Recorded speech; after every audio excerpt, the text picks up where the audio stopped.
Hello, everyone, and welcome to Retro Book Club.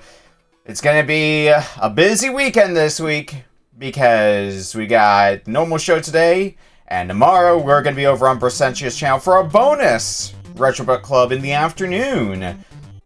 But that's for then. This is now. I am your host, Okaya Games, and I am joined by four wonderful voices inside my head. I am joined by BeakBeak85. It feels so good to finally recover from my own sickness.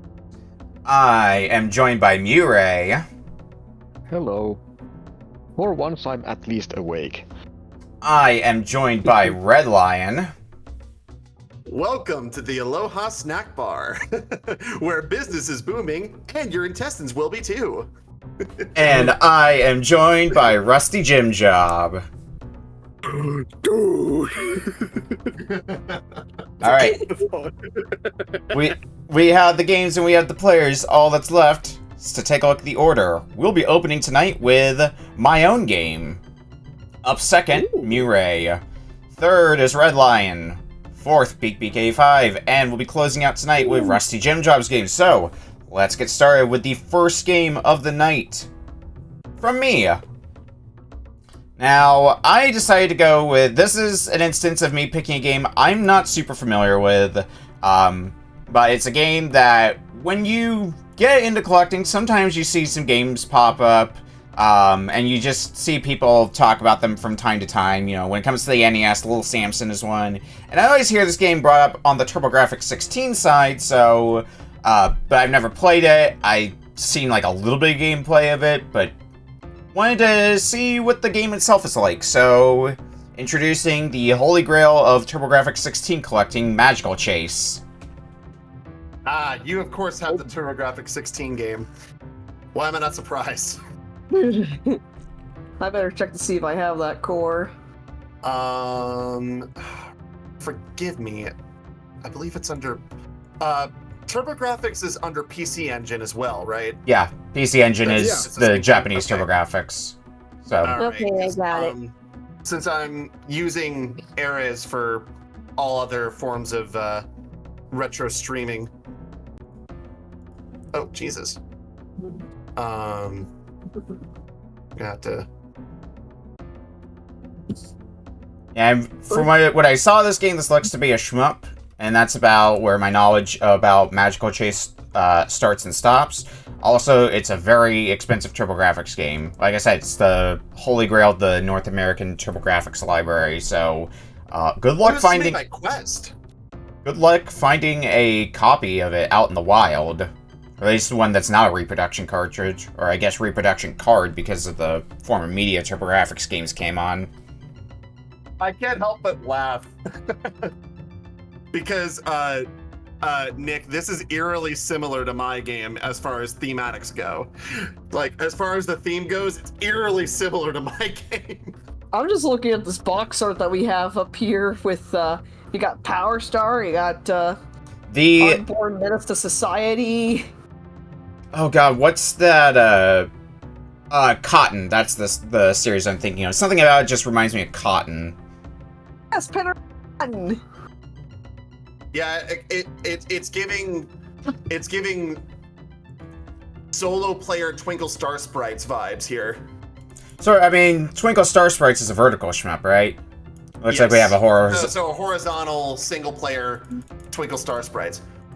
Also, wow, this game was released in '93. This looks like... Honestly, this kind of looks like an indie game that would have been made like a few years ago. I mean, if it's that late in the life cycle, then I guess that's the reason why it's so rare. That is true. Most of the time, games that are released in the later span of the life cycle of a console are rarer. For example, Bubble Bobble 2 for the NES. I had that game at one point, and now it's worth like $500. Yeah, pretty much all the late era Taito games fall into that category. Funny enough, Bubble Bobble Part 2 is the low end of the late era Taito games, because then you also have stuff like Flintstones Surprise at Dinosaur Peak, Panic Restaurant, the aforementioned Little Samson. They're also ridiculously expensive. Or like Hagane on the Super Nintendo. Wasn't Hagane a Hagane was a blockbuster? blockbuster exclusive. That was why that was so rare. It's the same reason why it was also very late. The third was also rare too for the N64. Oh man, Hagane is a game that I remember playing a long time ago, at least emulated. Yeah, Hagane is a difficult game from what I remember of it. Hagane is everything Ninja Gaiden wished it was. All right. Just kidding. Ninja Gaiden is actually really good. All right, I'm ready to go. Nobody else is. Yeah. Just about. All right, starting in 5, 4, 3, 2, 1. Magical chase. Push run button. All right. Difficulty. Breeze, bumpy, rough. I'm going with breeze because they put me on that by default, so I can't help but take that as a sign. Yeah. I mean, it is a shmup. Yeah, I expect it's gonna be pretty difficult. Looks like it's a shmup where you can take hits, though. You have an actual life meter. Yeah. I need to figure out how to pilot these stars as well. Yeah, so the stars what I'm seeing is that, like, depending on how you move, the stars will move and be your option in those directions. Yes. That's really cool. I like this. It fires. Yeah. It looks to fire in the opposite direction that you're going, but it looks like the other button also changes the orientation of them. Yeah, I need to see if there's a guy that's in my community. His name's Vice. Viceroy Monte Cristo is his full tag, but we just call him Vice. He's an absolute encyclopedia of shmups, and I'm more likely going to guess that he knows about this game. Probably. Can I help you find anything in particular? I don't know how much experience with the game, but like, it's one of those games that you'd probably hear about. You'd probably hear about in passing at least. I mean, that's how I knew about it for as long as I did. Ooh, yes. I'm really bad at shmups. Balkan. Shmups tend to be pretty tough. Low price of 500. No, I'm gonna take the 3-way. Low powered but wide range. So I'm guessing the gems that you're picking up are your currency then. I'm gonna take an extra heart as well. I haven't found a shop yet. Yeah, the shop is it's sort of like Fantasy Zone. That was the game that I played a few weeks ago, where it's like floating. Is it like Fantasy Zone? Also a TurboGrafx game, I believe. I forget who it was that requested it though. Because I think Fantasy Zone does that. Yeah. Where you just have to kind of pick up the shop. I think we had another TurboGrafx shmup on here not too long ago that did a similar thing, where you had to just run into the shop to enter it. Oh yeah, right. I see the shop now. Let's see what we can get here. Yeah. Whoa, okay. This guy's got some interesting attacks, and was that it? I think grab that. So is everybody buying at the shop? Well, it looks like 3-way, and I got 2 heart increasers, like increase my overall health. Nah, I bought the fruit because I thought that would have done it, but I think it just refilled my health. Well, that's also good if you need that. I'll grab the elixir since that'll automatically refill my hearts as it says. Do those count as moais? The candy also acts as health too, by the way. If you get candy as like a... Yeah, I got like some lollipops. Lollipops, yes. Destroys visible evil and enemy bullets. Sure, I guess. Okay, so the bottom right is my item inventory. Well, I'm about spent. Does that mean... Okay, it just refills my health, yeah. Gonna use that. It'll make me energetic. I was like, does that mean I'm gonna have like my speed up, or is it gonna like refill my health? Because you never know in certain games like this. I believe what the hell is this thing? I believe I found the boss. Kill the goblin. Oh wait, what? Never mind. It's a goblin and a floating Tin Man. Yeah, I think I just... Oh, I took off the head, and I guess that was good. That's all I needed to do for the Tin Man himself. Now I just gotta kick the goblin's ass. He died. Whoa, okay. Kill the goblin!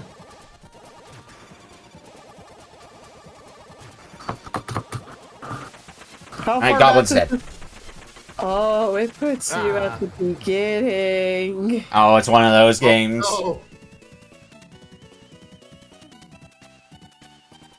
Alright, boss is there a we go, dunzo. boss down. Clear bonus. Did we clear it almost the same time, Nick? Yep, ish. I mean, it's a shmup, so it's pretty on rails with how much progress you're going to be making, unless you die. That Right. looks like an acorn I'm fighting next. I did it. I beat the boss. Hooray! The Dongrin. Yeah. That is definitely an acorn. An Sure. acorn Hang on. becomes a tree. Oh, the pause is kind of cute if you pause the game. Cause No, she's sleepy. Oh, that's adorable. I paused Aw. so that way I could take a look at how long the long play is, because I'm curious. Okay, it's about 30 minutes long per the long play, because most PC Engine games aren't super long. A lot of them you can beat in like half an hour. Not unless they're, there are RPGs on the Well, yeah, PC Engine. yeah. There are exceptions, like Newtopia, for example.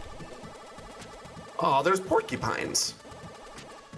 But like on average, a TurboGrafx game would probably last you like half an hour.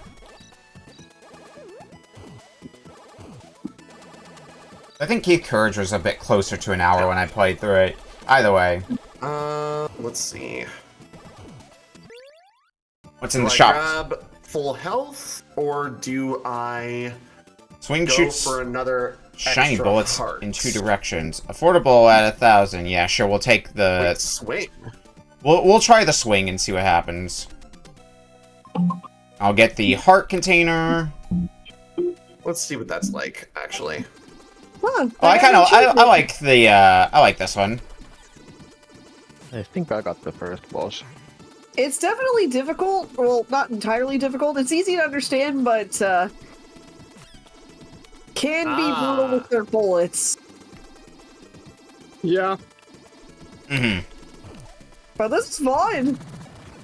Yeah, I'm actually like really enjoying this. Yeah, I don't think it's here. Actually, since I was talking about how expensive it is, let me pull it up on price charting just to read off how expensive it is. I mean, it's not like I have a TurboGrafx 16 or anything, but Yeah, Magical Chase, if you just want the Hue card, is $4,250. Holy shit. And if you want to complete, nearly $10,000.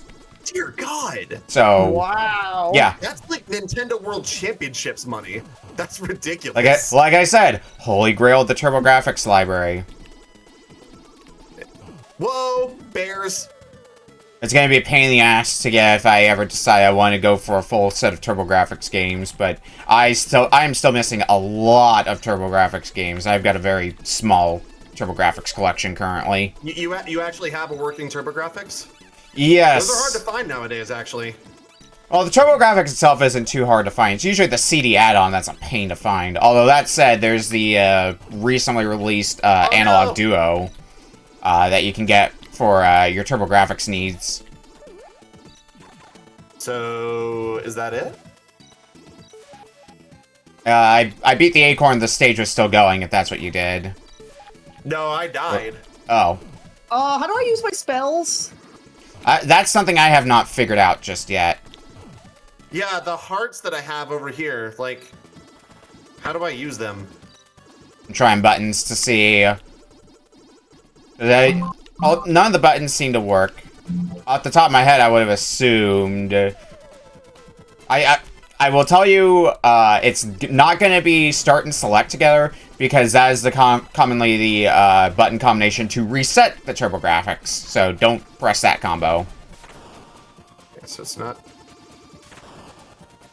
And this acorn boss is really, really obnoxious. Oh, I don't like that. I don't like what this boss was trying to pull. It's dead now, though. Anyway, so.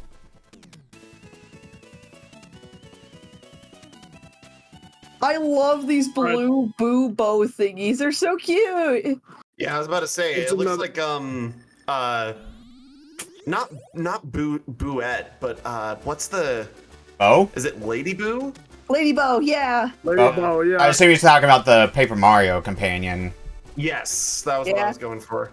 Also radiates a little bit of the casino booze at Rogueport Law and Pika. So, just a heads up, there's a item in the shop that's worth 500 bucks that destroys visible evil and enemy bullets. Okay. That might be a spell. So I have the heart spells.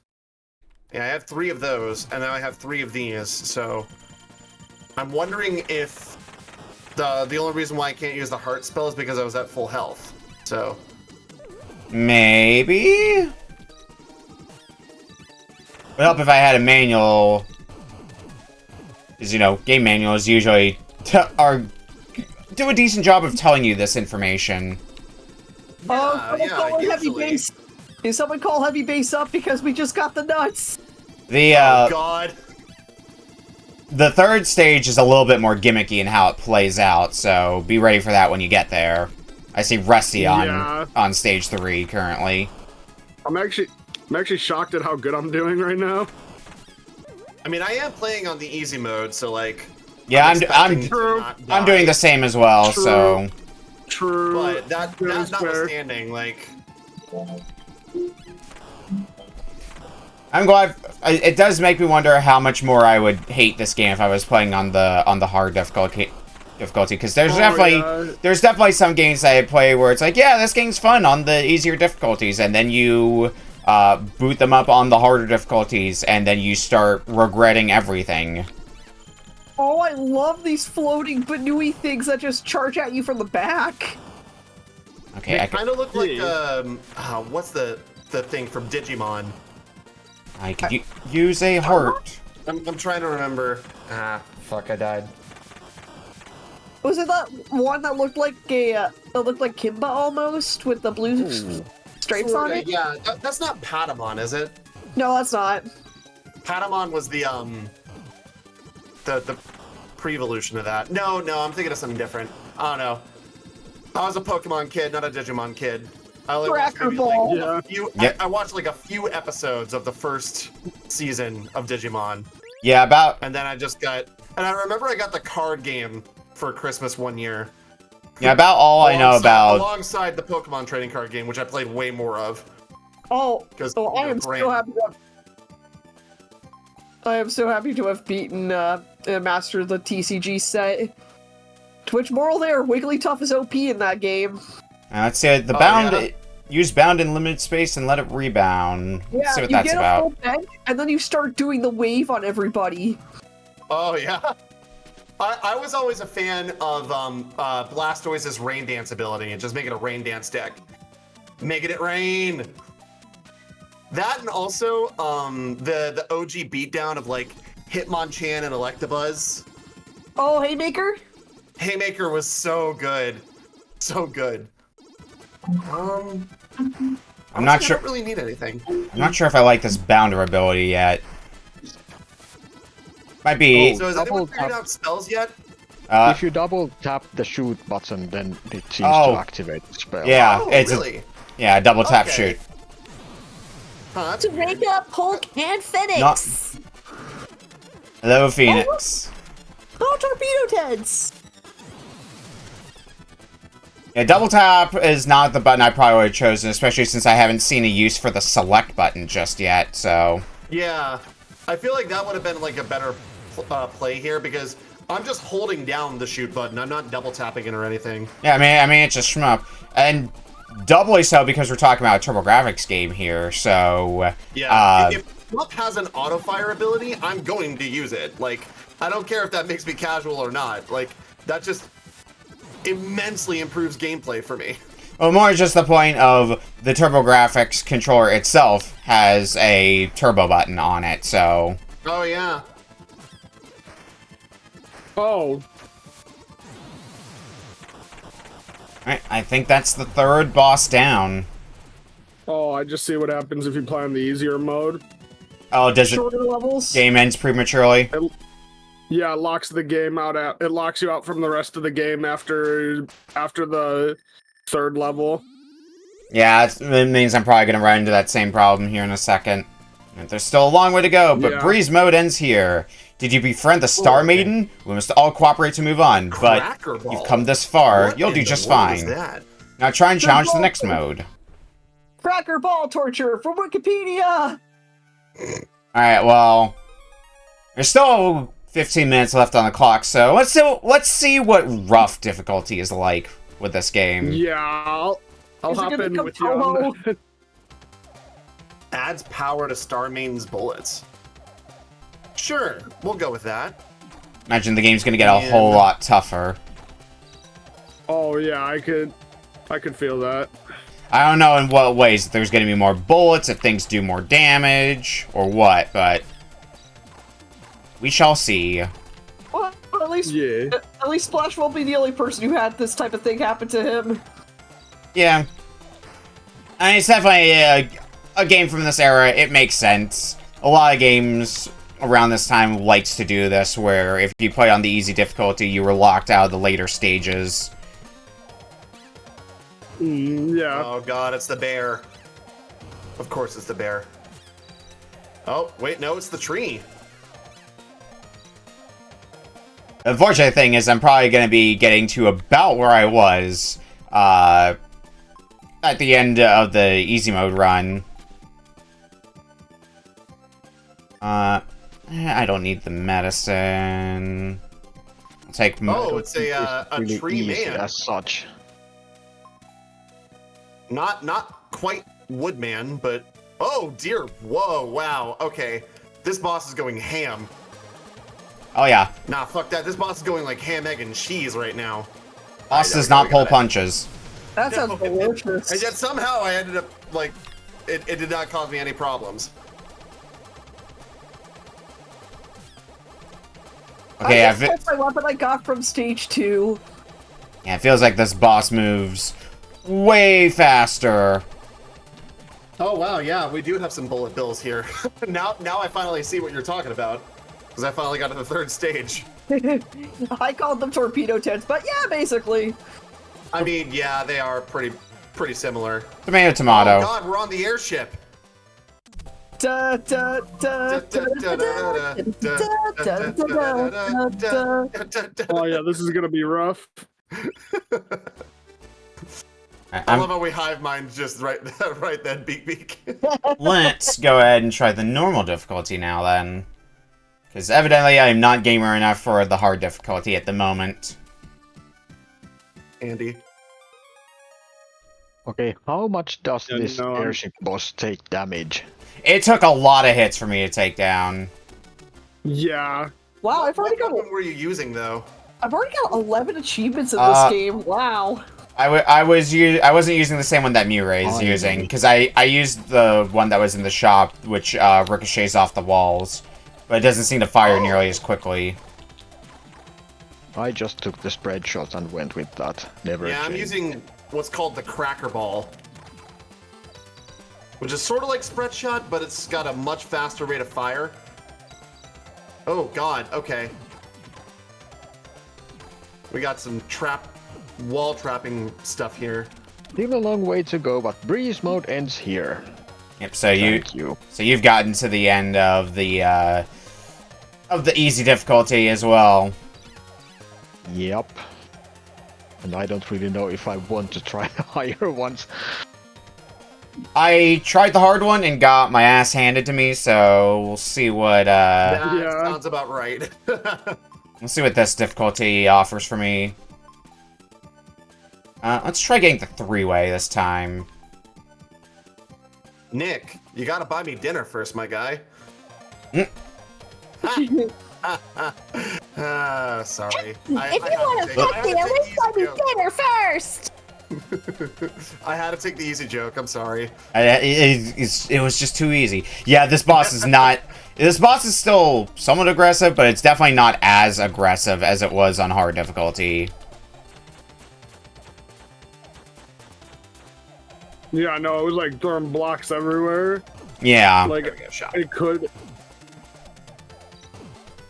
It really did become Toho. What is this weapon? Use bound in limited space and let it rebound. Okay, so this is the weapon that you were talking about, Nick. All right, let's try it. You may have mixed results on it, but maybe it'll mesh with you. Let's get some more money. Because I don't have a potion this time. Or at least not yet. I seriously don't like these surfer dudes. I mean, they give you free lollipops when you kill them, so that's nice at least. Well, yes, when you kill them. If you kill them. Yeah. Fair.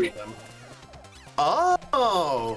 You know what this reminds me of? It reminds me of the bubble weapon from Kara Blaster. The way it just kind of bounces up and down here. Yeah, I was trying to think if there was a weapon like it in R-Type, because that's what my brain was going towards. Let's get that elixir. Yeah, And let's also get the heal. Oh, wait, I don't have the money for it. Oh, okay, he goes very big. He becomes a very big boy. This cloud rabbit looking thing. Alright, now to fight the goblin again.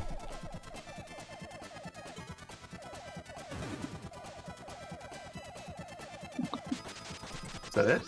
No.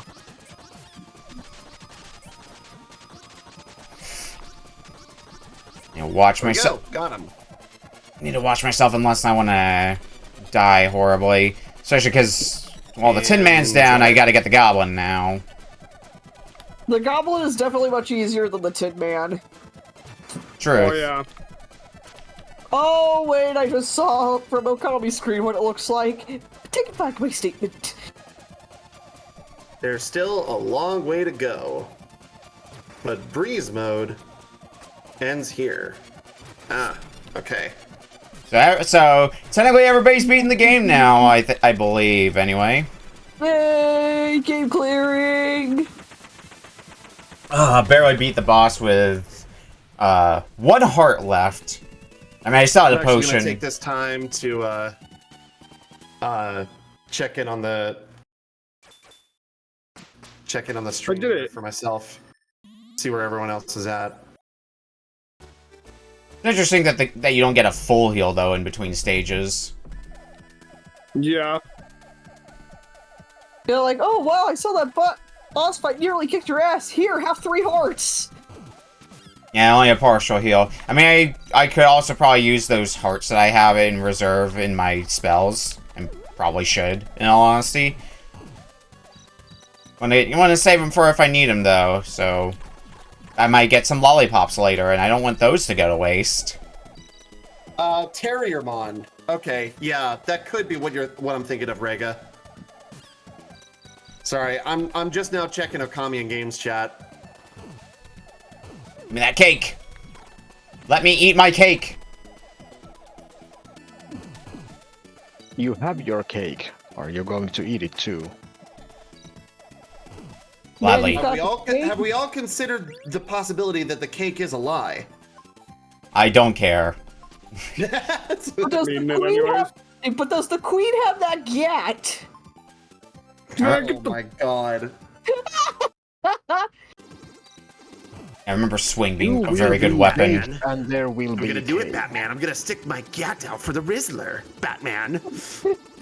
Hey, Batman, I caught a Pokemon! Oh,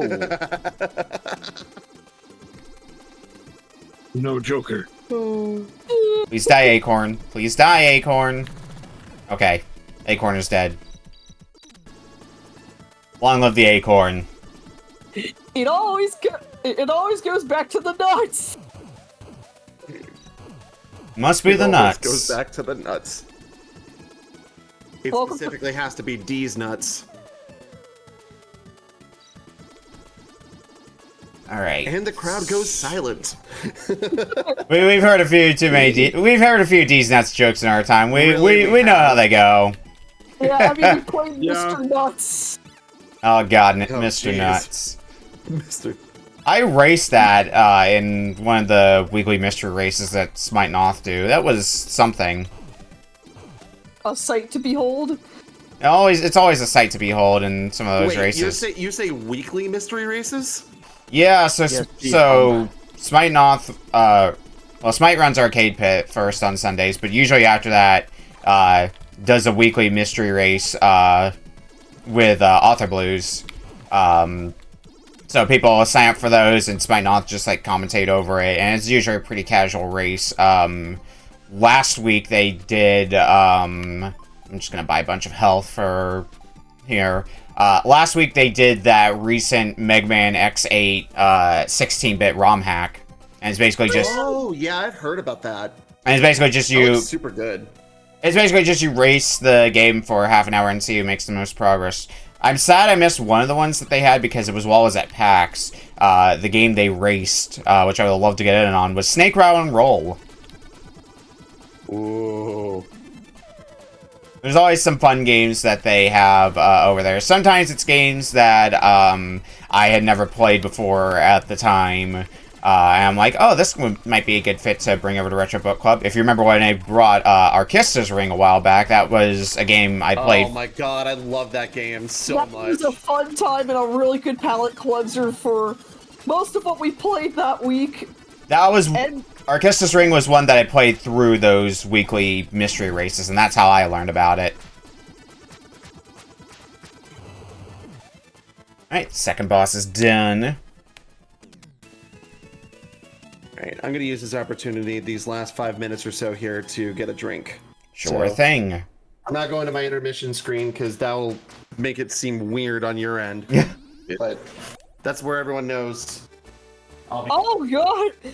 This dude's like doing squared and oh my goodness, that is powerful.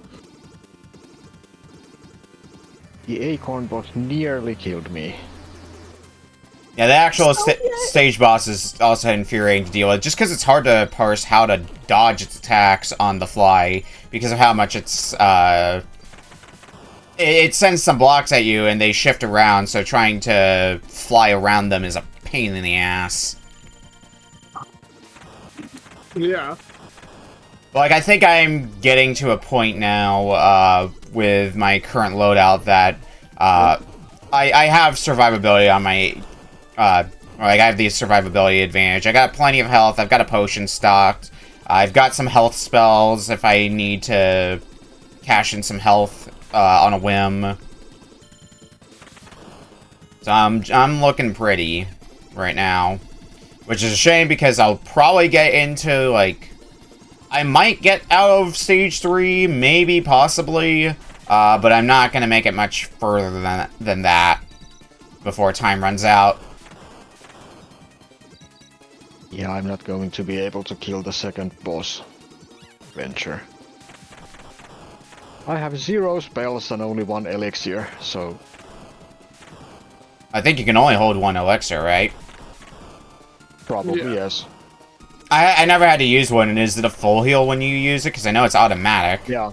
Okay. Yes, it's a full heal. Yeah, speaking of using things, have we figured out how to use spells yet? Double tap the shoot button. Yes, double tap. Oh, gotcha. Yeah, clunky, but it works.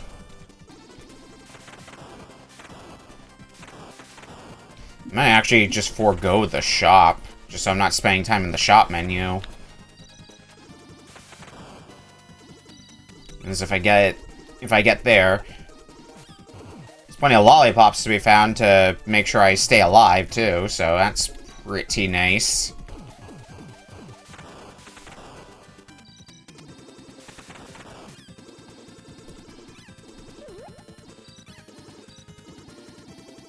Well, it's not like I'm sitting on 4 health spells or anything like that at the moment. Yep, goodbye shop.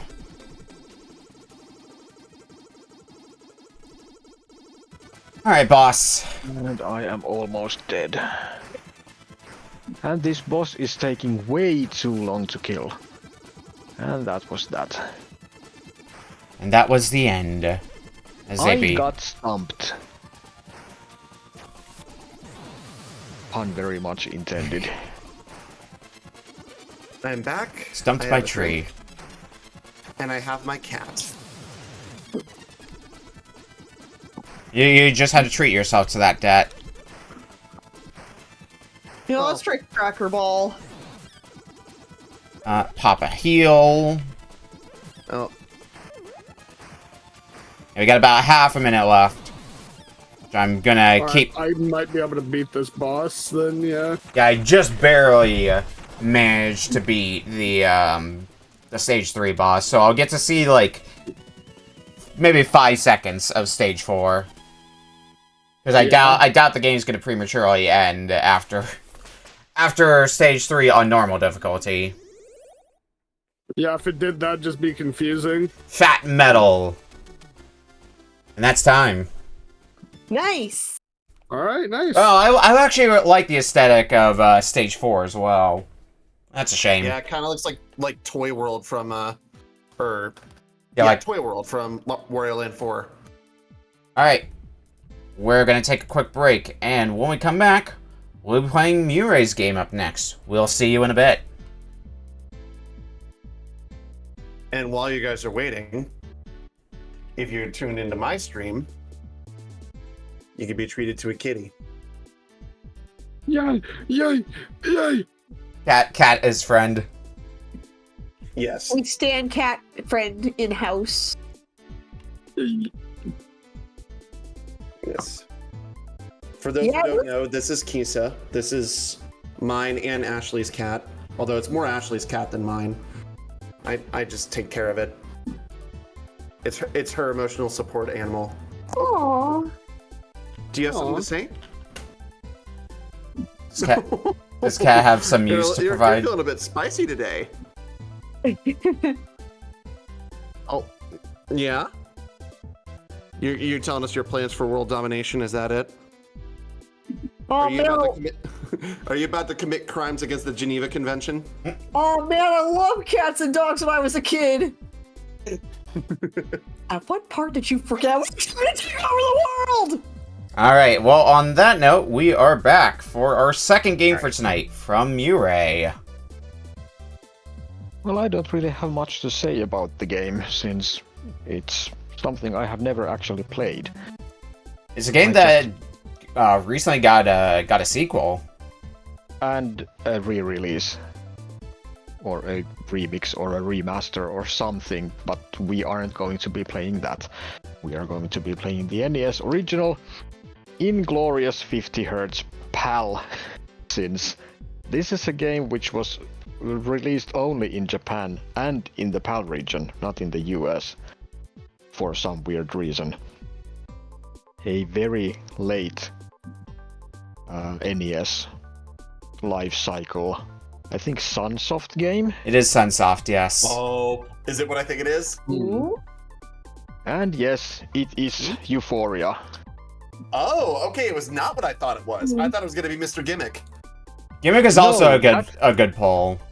Yes, and Gimmick is also something which was only released in the Nordics back in the day. So not the whole European region, but I think Ufouria actually made it outside the Nordic region as well. MjuRAE, you're from Scandinavia, I take it? Well, from Nordics, I'm from Finland. Okay, So- I actually have Swedish and Finnish ancestry, so I have that on my mom's side. Yeah, that's cool. Ufouria the Saga, also known as Hebereke. Ah, Hebereke. Okay, that's what it's called. Quarter Norwegian, but mostly, I guess, from the Karelian area. Yeah, so we were talking a bit over DMs about this game because I had recently played through the sequel that just released, Ufouria the Saga 2, and that's a pretty short game, but also like a pretty fun one. Would recommend. It looks really cute. I love the type of Yoshi's Woolly World, Kirby's Epic Yarn style they went for with that game. Yeah, if you play like some of the more recent like Yoshi's Woolly World, Yoshi's Crafted World, it's that same similar aesthetic that it has, but also has some like, I guess some light Metroidvania aspects. It gets a bit grindy, which is a bit of a nuisance, but it's also not super long. It's pretty respectful of your time. But I hadn't played. I've seen the original, but I haven't personally played the original Ufouria, so I'm interested to see what this is going to be like. I mean, it's NES Sense-Off, which means the music's probably going to be pretty banger. MMC5 sound chip, baby! I'm a sucker for that and the VRC7 from Konami. So. I'm just curious if the music is supposed to sound like this or if the core is doing something really weird. It might be the core doing something, because it doesn't sound quite right. Alright, I'm ready to go, though, when everybody else is. Should we change the core? Yep. I don't even know where you can do that on the fly. You might have to reset, like, close the game and then associate different core if you're using RetroArch. Potentially. Well, I'm going to go ahead and get the countdown started. So, starting in 5, 4, 3, 2, 1. Ufouria, the Saga. I suspect what it's doing is it's trying to match the, yeah, because I've definitely heard this song before, and this doesn't sound right. I think what it's trying to do is match the, is try to bump it up to 60 hertz. Because it's... right. Okay. That might... This is 50 hertz game. Oh, yeah. I might actually already be dead. Let me actually... I'm gonna try something really fast. And I'll pop... Okay. That's interesting. Dude, I could... Also drop this in the room if somebody else wants to try it, if they don't mind playing the Japanese version, but I suspect... So I can't jump on enemies. I suspect so what do I do with them? MjuRAE, will sound like it should. Yeah, that sounds more like it's supposed to. I'll pop it in here if anybody wants to switch over, but if they don't mind the music how it is. Wow, immediate game over. Well done, me. Yeah, so I believe Mario stomp on enemies. Oh my god, that bird just dropped a 16-ton weight. So I don't know where you get it, but you're intended to get a projectile that you can throw. Maybe it's in this treasure box. It could be. Who knows?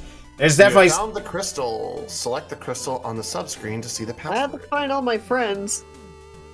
Yeah, this game has, you got 4 different companion characters, each with their own, strengths and weaknesses as to what they can do, so you'll have to switch between them, but you just have, MjuRAE to start with. Okay, select is the... And that's a Mega Man-ass password if I've ever seen one. Oh, yeah. Okay. I can't say I am glad at least the game does tell you where you're supposed to go. Yeah, I went into an ice cave. A lot of NES games did that at the time, so... Well, this is a more open-ended NES game, so it kind of makes sense. I went into an ice cave, and I just kept slipping every time I moved anywhere, so... I'm not supposed to be here yet, apparently. Ah! Okay, so if that's the case, where am I supposed to go? Let's try heading this way. And make these jumps. No, not quite.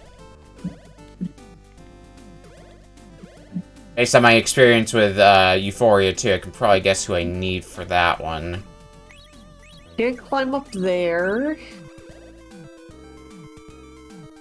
No, wait, I'm supposed to be up here? Oh, there we go. Made the jump. Or I made a jump in this fashion. Hopefully this is where the game wants me to be. So, I'm at this part of the stage right here. I'm guessing this is where I'm supposed to be, but, like... Yeah, I went to the left, after climbing the rope. It's a tough jump to make, but it is possible to make. Oh, that's gonna be well, I died. Interesting. Yeah, I died, jumped into spikes and died as well. NES Sunsoft game, so it's... Even if it's gonna be good, it's probably not gonna be a walk in the park. No, definitely not.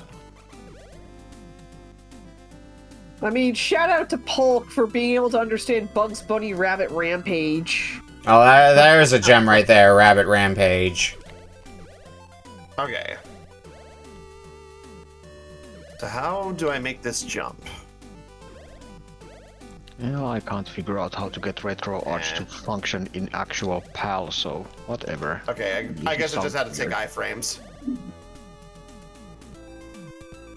There's probably some setting in the menu, but I have no idea where that set setting is.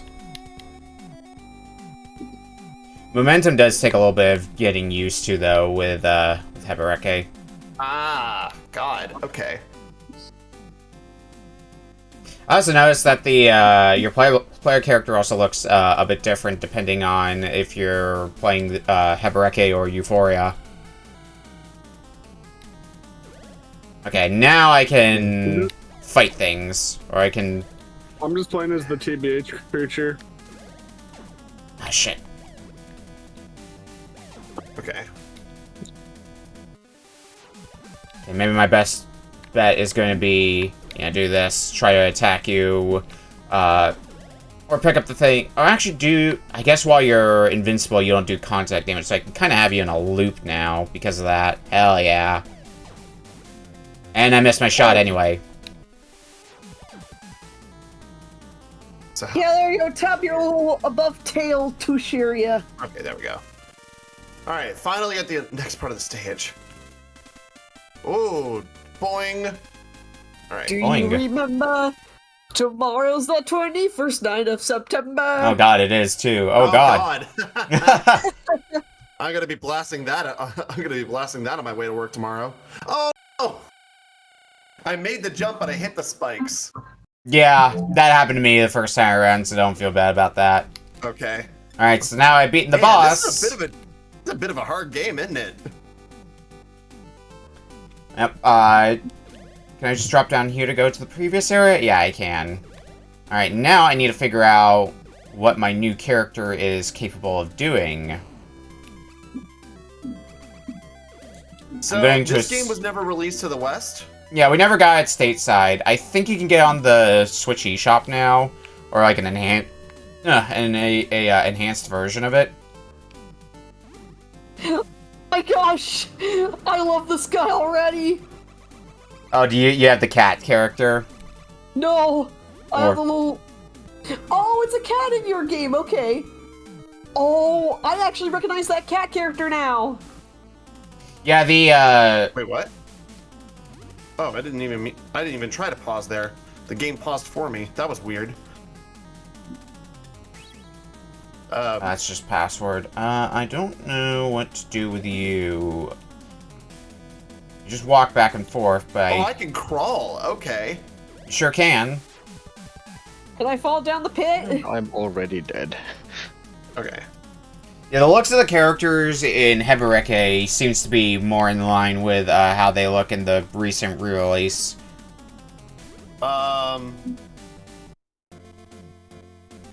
What's up? Okay, I found Freon. Wait, what? Oh God, what? What's up? I'm in a boss fight. What? Oh yeah, you got to the boss fight. Congrats. You have to once you beat them, they'll join your party. I'm gonna do something. Oh, okay. I had to throw the blue face at him. Come on. Oops.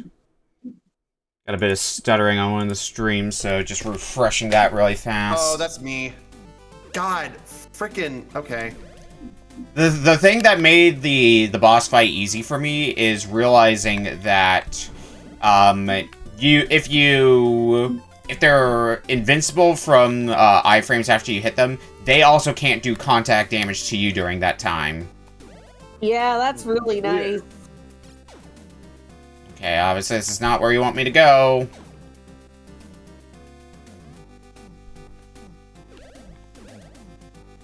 I need a more reliable way of clocking some damage, though. Switch off. Uh-oh. Oh, thanks for throwing that back to me, idiot.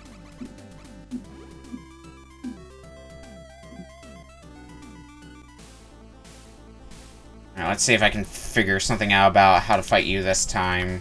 Yes! Got him. Let's freaking go. MjuRAE moves a little bit faster. Oh, hang on a second here. This music is hurting me, though. Do you remember me now? Your name is Freon Leon. Freon Leon.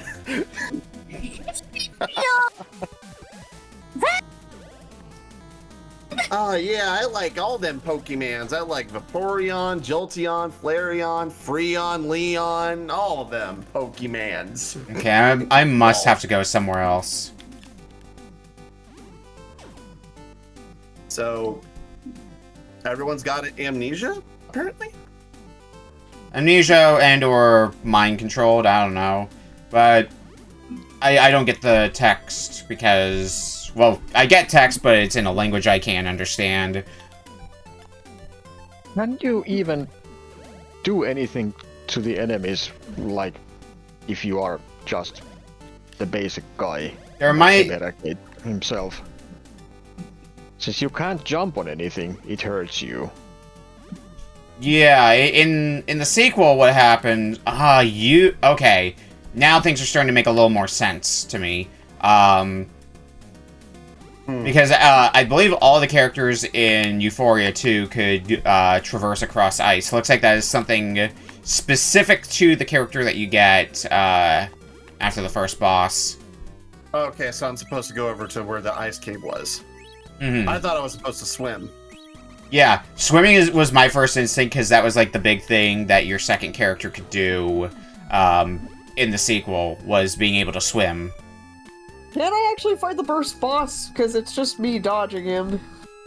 I went a different direction. I went towards that boss on multiple occasions, and it did not pan out for me, so I went a different direction. Oh. You have your second character, right, Beak? Yeah, at least the second character. Yeah. One of their special gimmicks is being able to go across ice without slipping. Probably because they're a cat and they have ears. Well, at least yours is a cat. I still love how we can't even do anything to the enemies yet. Like, we can't Mario stomp on them, and you said there's a projectile we have to get? I'm working off the assumption of how 2 works. But yes. Alright. Evidently not that. It's just that the lizard guy who can walk on ice is really bad at jumping. Yeah, I there's want gotta be a some more kind of athletic trade-off with mouse it, right? thing. Okay, I jumped on an enemy at one point, but I don't know what I did that resulted in being able to safely jump on them. Maybe it's a specific type of enemy? I don't know. There's a lot of At stuff. least the game has unlimited continues, and you get to keep all the items and partners that you've collected throughout the game. So it's not like, you know, NES hard or anything like that, and you have to do everything all over again. I mean, it's still probably going to be difficult, especially as we get further into the game. Oh, absolutely. Me, where are you? It's still pretty rude, but this is not like NES hard in that sense that you need to start over every time. Yeah. Am I looking... Okay, here's a question. It's not ghouls and ghosts hard. Oh yeah, I have a question. Beak found the map. Am I looking at a map or am I looking at someone's failed pictogram? You are looking at a password adventure. No, it's the world map. I was looking. Password's a separate thing. 'Cause I think Beak found the map. Yeah, I just did, and then I died while falling. Characters. I also love the face that Freon Leon makes whenever you select him. It's just like, Oh. oh. Okay. Now I see what I was missing. Now I see what was going on with destroying enemies. It's one of those games where you have to hold down in order to do your butt bounce. Oh, so it's DuckTales rules. Yeah. Okay. There's a different sprite for it, but it's not the most obvious look. Alright, that's gonna... Now we're in business. Now we have that part figured Now out. that I know that, okay, this game is a lot. Oh yeah, he doesn't wiggle his Clown? feet if you press down. Okay. Yeah. Oh, and you could also use the enemies you killed, or It's one of the pickups you can get projectiles. is one of those projectiles that you used against the boss. So I guess it's a temporary or situational thing that you get in this game. It's a lot more permanent in 2. You can also get more health. Wow, that medicine just got me up to 49 health. That's amazing. It's amazing what figuring out what how a simple mechanic works. What the wonders that'll do for you. That's the wonders of the NES. Right. The gate will not open without the magic keys. Yeah, that sure is a world map. Huh. Alright, so I basically just went in a circle. But I think I got a bit more of an idea. I wonder if I can go back and beat that that boss that I saw earlier then. Clown. Kill the clown. Sorry, I just came from playing Super Bomberman, and if anybody has ever played that game before, the second boss is a gigantic clown face. Wow! Wow. Okay, that did a lot of damage. It's been a bit since I played the original Super Bomberman. I know I've beaten it because you can go super fast in that game if you get the right toolkit. I think there's only, what, 6 worlds in that game, and we made it to World 4 on the first stream, so... Something like that. I remember what I did when I played through it is, I think that's one of the games where you can get remote control as one of your powers. And the iframes, when you enter the stage, last for an absurdly long time. Yes, it does. So you just mash the bomb and detonate buttons over and over again. It's great. I found a mine cart. Okay. I don't really know where I'm going with the mine cart, but at least there are mine carts. Yeah, I believe I've found my world map as well. So let's head this way, and hopefully it takes us places. Going by what the characters do in the sequel as well. The other 2 characters' gimmicks presumably are one of them will allow you to glide, and the other one will allow you to swim underwater instead of just swimming across water. That's interesting game design. We'll see if that's actually what they do or not, though, in this game, because I don't know. I could see now that we understand how the game works. Maybe we'll get the third companion character. Maybe not. Who knows? Oh, I was referring to the fact that I found the compass, meaning, oh hey, you needed this item so you could see where you are on the map. Yeah, it's like Zelda. Zelda rules, yeah.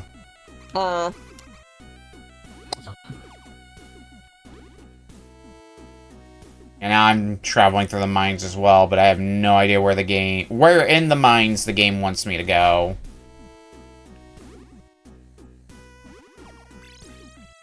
Oh, I think I found the... Oh, wait, no, it's not. I was about to say the frog guy I thought was the third character. But it's definitely not doesn't him. seem like you can go here yet. What's at the end here? Just comboed just into missed the the treasure. spikes. Thanks, game. I wonder if you can find things later to like set your spawn point as well, because navigating through this map is gonna take some time, having to go through the map every single time you die. Yeah. Oh, What is that thing? that was unfortunate. Let's see where Okay, this... Switch back over to Heavy. Wait a minute. Am I supposed to push this thing? No. Potentially, I don't know. Because there's like a wall here, right? Might be a... Maybe like a pass-through wall, like you're passing through that area, kind of like the pipe in Super Metroid. I love how when you press down to try to lay down in the ice cavern, he just vibrates if you just keep tapping the button.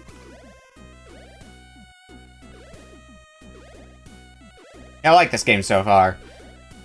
Took a bit to understand the mechanics, but unique for sure. It took a bit to understand the mechanics, but after understanding the mechanics, yeah, this has been a fun game so far. Yeah, pressing down to actually kill enemies helps a great deal. Probably something I should have caught on to. Probably something I should have caught on to sooner, because there's a multitude of games I have played that do that. I think some of the Disney games tend to do that. Rescue Rangers. I think Castle of Illusion does that as well. I found the map. I also wanted to... Leon is quite adorable when he's crawling around. Since he's doing it on his back for some reason.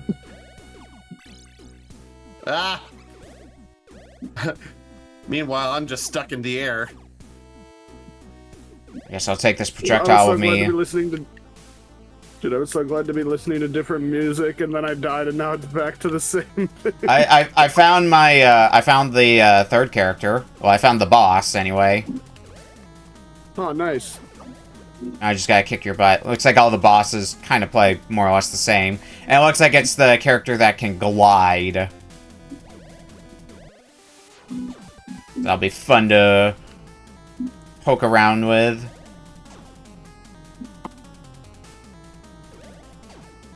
My god, it's minecart carnage all over again. Oh, I am getting my ass handed to me. The guy in a freaking jackhammer. What? There's an unbreakable wall. Let's throw us back and forth again. See if we can... I guess I should utilize the whole ricochet thing. There! I've got my third character now. Nice. I think if I game over one more time, I'm just gonna swap games. Fair. Yeah, it was after traversing the mines I found my third character. So if you're in the mines, you're in the right general area to get your next character.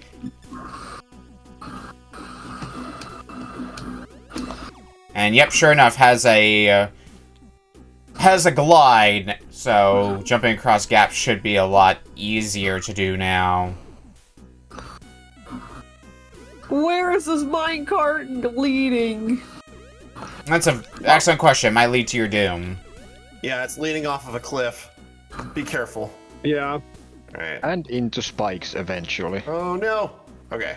I mean, Spike's death. I want to all get the same this thing. treasure here, but I can't quite. Oh god! Ow. I just wish that my swimming character could swim underwater. I gotta wait to unlock the fourth guy. Like Freon can go into the water. He just can't swim. Mm-hmm. Guys, so he's scared of the water. Well, I was gonna say you can lead a Freon to water, but you can't make it swim. Yeah, well, it's also a cat-like character in my game anyway, so that's true. Being able to swim at all is a miracle. Yeah. Yeah. Reminds me of when my parents and I tried teaching our dog to swim. Yeah. The moment her foot touched the water, she was like, "Nope." All right. Here we go. I got it. Let's try. I got the compass. Let's try going this way. See if anything... Oh, I found the character! Nice. Oh no! I'm down to 1 heart. Yeah, no, I'll probably play this a bit more, learning it, because it's fun. It looks fun. Yeah, like, it's definitely a fun game. It's just, the learning curve was a little bit steeper than most platformers I've played. Yeah, I don't... Yeah. Yeah, I'll probably try to keep an eye out for a copy if I happen across one when I'm down in Portland next weekend. Oh, what are you going to be in town for? I'm heading there for Portland Retro Gaming Expo. Oh, I don't know if you're going to run into him, but I'm pretty sure my friend Ethan, aka Princess Synesthesia, is also going to be there. Because he lives out in that area. He lives in Yakima. Yeah, I'm gonna be down there for the weekend. I don't know how much I'm gonna end up buying there. Probably not a whole lot, just because of financial strains. But it'll be fun to see some of the games that are for sale there, and maybe just hang out with friends in general. It's usually very interesting seeing some of the stuff they've got for sale there. Okay, at least your friends are nice enough to let you try again rather than just kick you to where you start the game. Oh, the bosses respawn you where you died. Oh, and that's it. I died. Okay, do I need to toss one of these at the treasure chest? Is that what they're getting at here? Evidently it's to know. Oh, I have a hammer now. Hell yeah. Hammer Yeah, there's obtained. only like 5 minutes left. I think I'm just gonna call it quits. That's fair. I want to say It's not that it's a bad game. It's just one of those games that like you have to get like deeply invested in. Like you have to play this game for like longer than 30 minutes. yeah, I think The the manual get a would feel be for it. nice. I think 30 minutes is enough to get the general feel for the game. I looked up a long play when this got submitted to see how long it was. I think the long play's around 90 minutes. So, decent length game when you consider that's a long play where they make minimal mistakes. Oh, hang on. Now that I have the hammer, do I need to throw a thing at those blocks? That's where I was at. I was trying to figure out what you were supposed to do to get through there. I suspect I have to throw a thing at them now that I have the hammer. Nope. Post this Or maybe just choose the hammer from the menu. I post this because I entered the room like this, and it kept me as it started the cutscene. I cannot choose the hammer in the menu, so... Oh my god, I see it. Oh, that's hilarious. Oh, Fun. he looks so small. He looks so scrunkly. Crunkly. That's a word. I love that word. I guess, oh yeah, I see him in the Discord. That's pretty good. Yeah. Oh yeah, Beak. Yeah. I managed to get a damage list. Nice. Hell yeah. Yeah. I beat Shades like easily. Come on. Huh? I guess death happened. I guess the question for me I then... didn't get enough of a bounce. I guess the question for me I then... think I need to bounce on those floating enemies to get to the door at the upper portion of the Oh, mine that section. seems rough, Mew. That's Yeah, it's real rough. not That's really. that's some freaking Kaizo shit right there. Got it. Probably I'm doing it wrong, but I don't really know how to do that. Might be something you have to go back to? Who knows? Probably. Hey, listen, when it comes to platforming games, there's no such thing as a wrong way to play the game. Truth. Especially one that's Really very... isn't. Especially like a very Metroidvania-y game like this. Mm-hmm. Yeah. Yeah, when your world is open and free, you can do whatever the hell you want. I think I am making steps in the right direction. Like, I'm going in the general direction they want me to go. I'm not going to survive much longer, I don't think, because I have 0 HP. But... Oh, well, there's a little bit of health. Might keep me alive. I found a tree! Where am I on the map now? Oh, come to think of it. Yeah, I might as well use that potion that I had stored in my inventory. That's more like it. That should keep me alive for long enough to wait out the timer. With only like 2 minutes left. I love how Binks just loaded up Emerald Rogue again.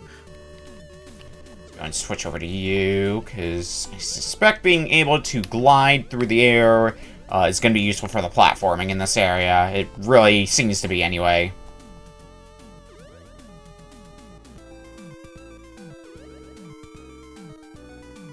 But to what Yeah, this is end? the game I completely missed back in the day since it was so late in the life cycle that I suspect I already had moved on to the Super Nintendo. Yeah, I think there's a number of games featuring these characters. just like a bunch of other, I don't know if I'd say spin-off games, but... Oh yeah, Hebereke games are truly a thing. There's a ton of those.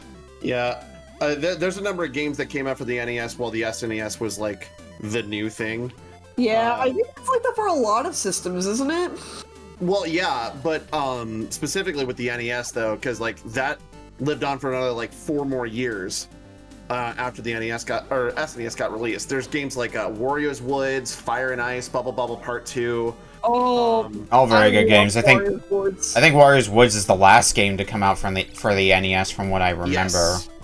That or it was Menace Beach / Sunday Funday, whatever the Wisdom Tree games were. I think I also remember that because of I think Wario's Woods is also the only NES game to have an ESRB rating over here. Fun fact. Why did Wario? There's a bit of trivia. Because it was late enough that I guess the ESRB was a thing by then.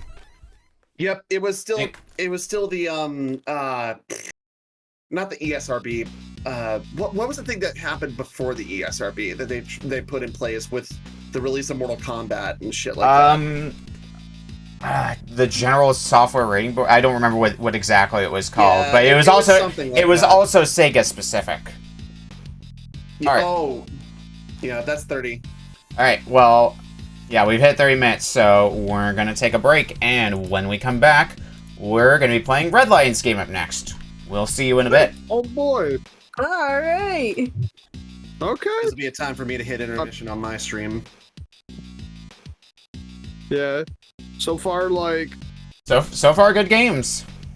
Yeah. Yeah. Like actually good games. Yeah, that was actually very entertaining. Yeah. Considering that I picked a game I have never played before. Yeah, when I was looking at the game, I figured, okay, this game was probably I don't know how well it's going to mesh with people, but I think it's going to at least be fun, and I think that's pretty accurate to reality. Yeah, it was a good time.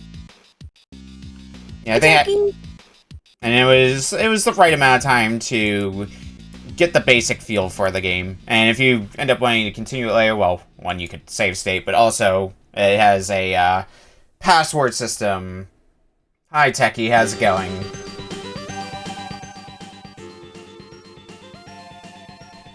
Alright, well, we are back for our third game for tonight from RedLion. Alright, so similar in vein to MjuRAE, normally I have like a witty little script that I come up with for my games that I bring here on Retro Book Club, but there's not really a whole lot that I know about this game. All that I know is that it's a homebrew. I'm sensing a pattern here. What's that? We're 3 for 3 so far in games that we're not really familiar with, but have heard about in passing. I have played this game a little bit since, or rather, before this episode of Retro Book Club, so I'm at least familiar with it. But all I know is that this is. I think I've played this once before. before. The best way to describe it is that it's literally like one of those browser games that you play like on your that's computer. That's a pretty accurate description. miniclip.com. Yeah. Oh, like Newgrounds. Yeah, that's a pretty like that. That's a pretty accurate description from what I played of this game. Yeah. The game that we are playing tonight is called Kira Kira Star Knight DX, or Deluxe. And this is a homebrew game that was released, I think it was like 2016 for the NES. And yes, you can actually get like real copies of it, although it's also available through emulation. And it's very cutesy, very cutesy anime kind of thing. And it's really simple. All you're doing is collecting stars. That is literally the entire purpose of the game. I think I saw this game. I think the way I played it is there was just like an NES with this game running at a convention, so I just walked up and played it for a bit, and it was pretty fun. Pretty simplistic, but still pretty fun. I think it's not the set actually. Oh no, it doesn't. I might be thinking of a different one then. Also, turn volume back on. Also, this opening title screen animation, freaking godlike for an NES. Yeah. Adorable. You can actually run this on real hardware. Yeah. Like I said, when I played it, I think it was running on an NES, and yes, I think was it Lemon Run Games that put out a Kira Kira Star Night? I think I remember seeing something like that from them. Might have been. But I think this is ultimately like a high score based game, very arcadey. That is really good star work for NES times. Oh yeah, absolutely. Alright. See everybody up, so. Also, yeah, the soundtrack for this game, fucking goated. The title This screen has music. some of the most delightful chiptune stuff that you will ever hear. Something about the title screen music was reminding me of Kirby. Yeah, I get that kind of vibe from it. Alright, I'm ready to go when everybody else is. I am, but first I want to read something that was in the quote section of a server me and Rusty are in. Uh-huh. A friend of ours, Nick, said, and I quote, "They don't read books in there, they're liars!" Alright. Thanks, Nick. Starting in 5, 4, 3, 2, 1. Kira Kira Star Night Deluxe. Ooh, do I go level 1 or level 2? I guess we'll start with level 1. Level 1. I don't really know what the difference is between the two. Alright. So, your controls are jump and move.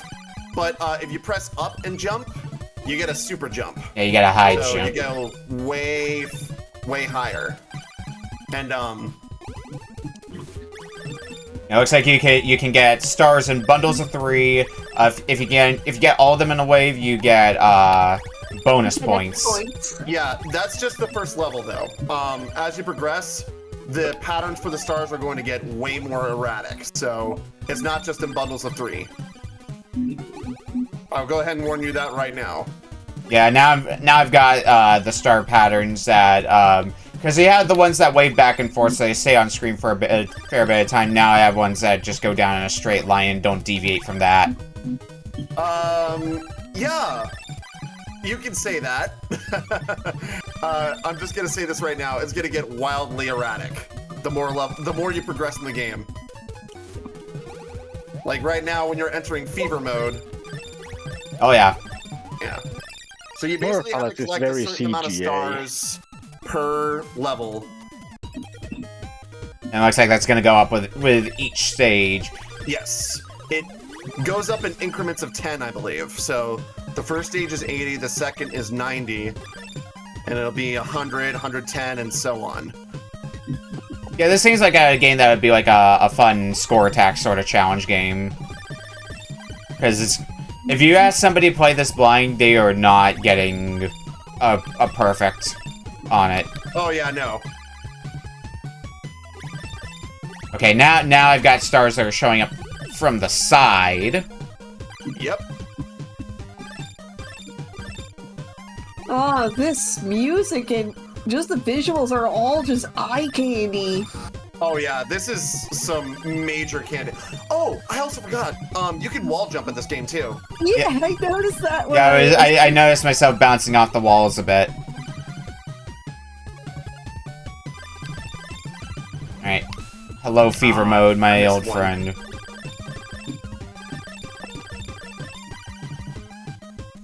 Yay! Yeah, you move pretty fast in this game, all things considered, so it's possible to get like an all clear. Or at least as close to an all clear as you can, because I believe once you get to like the very end with like when it goes fever, it just starts dropping stars like crazy. Yeah, outside the last wave, I got an all clear on stage 2. So pretty handily ran away with that one. I hope the teams who've made this has made more things sense, because this is really good. I know that the team, Ricky, R-I-K-I, I believe. I know that that's the team who made it. I don't know if there's anybody that I'm familiar with, as far as game design, who's part of this team. So yeah, I share that sentiment. I hope they've done like other stuff too. Okay, my minor complaint, you can't pause. Oh yeah, you kind of have to, you know, use the pause button on your emulator rather than start. What if I'm playing on Or just hardware? get to the end of a level. Yeah, we're getting to the end of the level. As long as it doesn't automatically move me. To the dinner, I can't pause the game. Yeah, because I tried to pause the game because I was gonna look up and see if they did any other NES homebrew games. Yeah, I'm a step ahead of you. Let me go ahead and look that up. I think I know. Here's a fun fact on the subject of if people have made other things. I know that the person who made Mario and the Cursed Castles I think is doing more things since. I mostly know this because after you beat, or you grab every star in the game, you can get access to a Discord server for everyone who's 100% of the game. Oh, that's rad. Oh, wow. That's neat. Yeah, it's nice, and they seem really cool. Not very active, but he's definitely posted some work in progress stuff. Yeah. And I think that's really cool considering that was the ROM hack that taught me how to be better at Mario 64. Oh, I suck at Mario. Yeah, much like how, what was it? Mega Man 2, I forget the name of it. It's like, it was some Mega Man 2 hack that was like really popular. It taught me to get better at Mega Man. Okay, yeah, it was Lone Run Games that had Kira Kira Star Knight DX, because, oh, the game does automatically go on to the next stage if you wait for long enough. Okay. Yeah, I was about to say, like, I'm just gonna let him figure that out.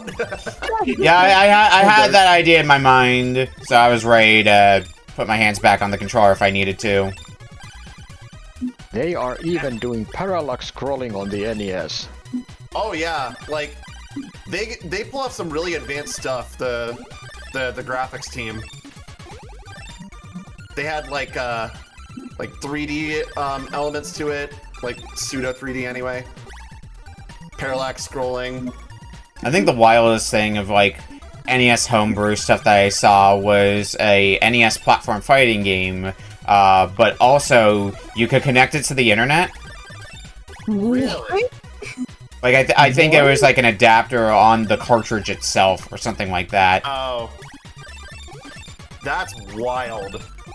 I don't know if what all happened with that project, but... We literally got NES online capability before GTA 6. Yeah. Yeah, here's the, Oh, wait, no, it's not copied in my clipboard. There we go. Copy. Yeah, there's the Lone Run Games page. Even comes in a purple NES game cartridge. Now, I don't know how many stages there are in the game, because I got to, like, one stage, and then I have not passed that stage since. It's the one where you're in the sky, and not on the beach like I currently am right now. Yeah, I'm on the beach stage, so... We'll see. I did not mean to jump like that. That's fine. Yeah, I'm on the beach as well, and I am doing really bad. Oh, with this. Yeah. Don't always go for the super jump. You know, you can just do regular jumps too. Yeah. I haven't really been trying to be super dependent on the super jumps. I do super long jumps! Alright, well, I've got the quota met for this stage. Okay, I got like 12 seconds. Oh, come on. There it is. Barely met the quota. There's always the, like, weird, like, parallelogram of stars that, like, 16 stars that'll show up at the end of each level. I don't know if this is what you call the sky stage, the one that I'm on now. Looks like it's an ice stage. This is it. This is the one that I always, like, falter on, because it goes up to 150. It looks more like an ice stage to me with the ground terrain. This song always reminds me of, for all my fellow rhythm gamers out there, this song always reminds me of Candy Star from DDR Max. Oh, It definitely does have the feel of a DDR song. Well, it turns out. Oh my god. It's just it may not be the version that's supported. I mean, nothing wrong with that. Okay. Yeah, there were 2 different versions of this game. The original and then the deluxe version, which we're playing right now, which, to be honest, I have no idea what the difference is. I think it might be based on looking at the achievement pages, different characters. It could be. Really? Oh, they have different characters in the game. Yeah, I would be curious to find out what the exact differences are between the 2. Okay, fever mode. Come on, give it to me. Oh, let's go! I finally got it. Nice. Nice. Finally got past this stage. I'm on the next stage. With room to spare. Always the best feeling when you get through the stage. Oh my god, what? Apparently we've entered fucking Midgar Mid-Genova takeover. For some reason, I thought Termina from like Majora's Mask with the moon in the background. With the dawn of the final day. Yeah. The Mid-Genova convention. 24 hours remain. Oh, I failed. And you need 160 for this stage, so it's gonna be a bit of a tall order, but it's possible to do. I think you do get more time as the game goes on. Dawn of the final day. Yeah. Oh, let's go to the spider house. Shit. I couldn't help it. Oh god, they come from underneath now. 169. Hey, nice. Excellent. Oh wow, they actually travel in the shape of a star. That's kind of on brand. Right. Oh god. Ah, This is a very stage. The look at this one. It's also this is a very stage. Is that what you just said? I mean, you'll see it when you get there, and if you die on the stage, just look at my stream. Oh my god, we have officially reached ludicrous speed. Yeah. Everything's gone to the hearts. We've skipped going plat and now we're just going straight to hearts. Also, 220 stars. Are you fuck nuts? Yeah, there's Merchandising! there's a lot of stars you need to get. So this might be where my run ends, because I'm not getting them at a very fast pace. Yeah, you kind of have to get them, like... Ooh, okay. That was... Also, am I hearing the amen Yeah, break? 209. Couldn't make it.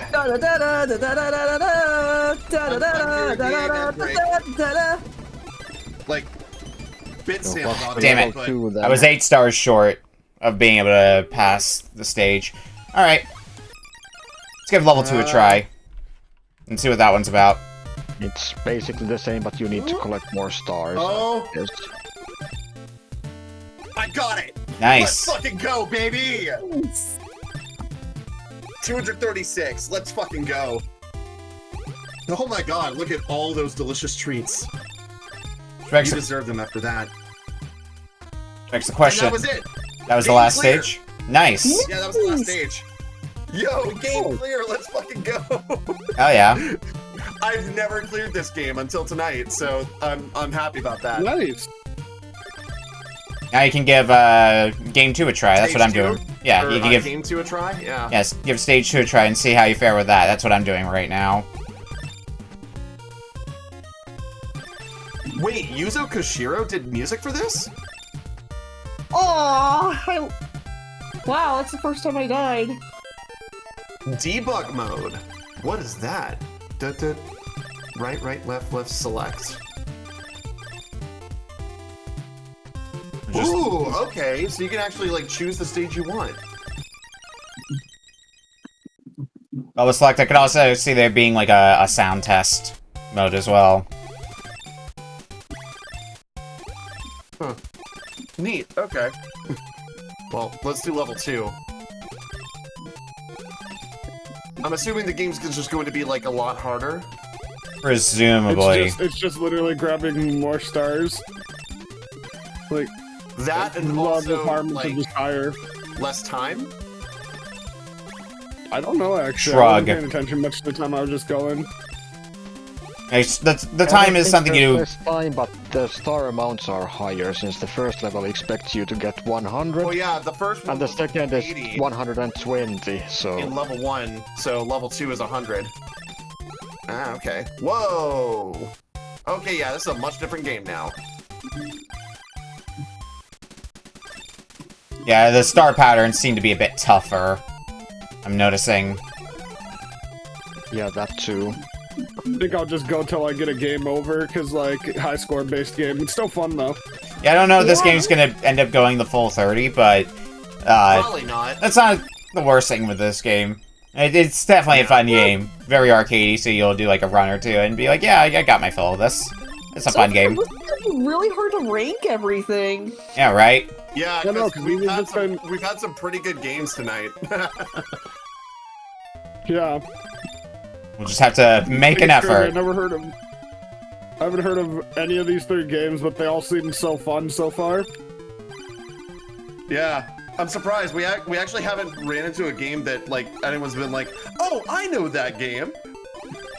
Yeah, people are pulling... outside of Yeah. the people presenting them, obviously. Yeah, I feel like the best known of the 3 games so far is Ufouria. And even that's, like... Yeah. And even I that's... was actually worried that everyone else already knew Yeah, had played the game, but... JimJob, don't ruin this for us. I felt that... I'm sorry, guys. I felt that, I'm sorry, guys. So close. Sorry, I'm breaking. in regards to Ufouria, though, I felt that some people were probably going to at least be familiar with the name, either Ufouria or MjuRAE, but maybe not as familiar with the game itself. Yeah. I'm familiar with the name, never played the game. Until now. Like I said before, I thought I was going to be Mr. Gimmick instead of Ufouria. but Yeah, that's another fun game that we have had on here, and that even got that got re-released as well on Switch. It's weird seeing a lot of like Sunsoft games getting the re-release or getting new games treatment. Like apparently there's a re-release for Arrow the Acrobat that's going to be coming out, from what I heard. Oh yeah. But why? all the games, Proton John's favorite game is getting re-released. Like I said, a lot of Sunsoft stuff apparently.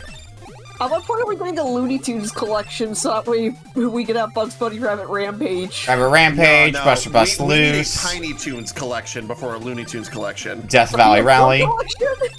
No, we need a Tiny Toons collection because we need Tiny Toons, Montana's Movie Madness. We need Buster's Tiny Bust Toons Loose? Wacky Sports Festival, whatever that game was, and then we need Tiny Toons Adventures Buster Bust Loose. Yeah, All in one collection, at least. Buster Bust Loose is the one that you really need to have in there because that's a good SNES game. Hey man, Montana's hard Movie one, but Madness is also pretty good too. And the Wacky Sports Festival is also like, it's a lot of fun. Of the Super Nintendo Looney Tunes games, the only ones that I've beaten are Buster Bust Loose and Death Valley Rally. If I remember right, I think for the longest time on RA, the Roadrunner game was like progression only. And then somebody who really liked the game was just like, let's ruin everybody's day, probably, or something like that. I mean, Let's ruin everyone's day is someone who hates the game, probably. I mean, in all fairness, I don't even think... I think even if it never got a revision, I don't think anybody would want to play that one willingly.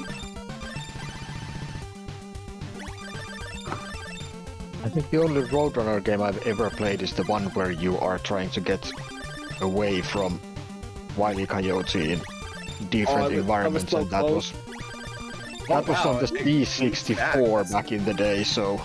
That might have been like a port of the arcade one or something. I think so, yes. Because I know the NES also has a Roadrunner port. I think it's one of those Tengen games. It's the one where Wile E. Coyote chases after you with different things. I actually have the Tengen version of Tetris sitting on my wall of awesome back there. It's Am the I- only game I have, but it's by far the more valuable one. Yeah, my copy of Tetris is the standard NES one, the one that's officially licensed. The more common one to am I find. gonna Same get it? same No, deal I don't with think so. Damn. I was 10 away. Yeah, so level 2 is absolutely harder than level 1. Yeah, I'm currently working through... I'm still on my level 2 run. I'm probably going to stop the timer once I get a game over in level 2. I love how Rusty Jim Yeah, is that's just entirely giving fair. up and is playing Donkey Kong on Game Boy now. Hell yeah. I mean, goated game, all things considered. Yeah. Yeah, that's a, No, I'm it's trying to get a definitely speed run. that's a banger game right there. Also, I'm gonna do something real quick.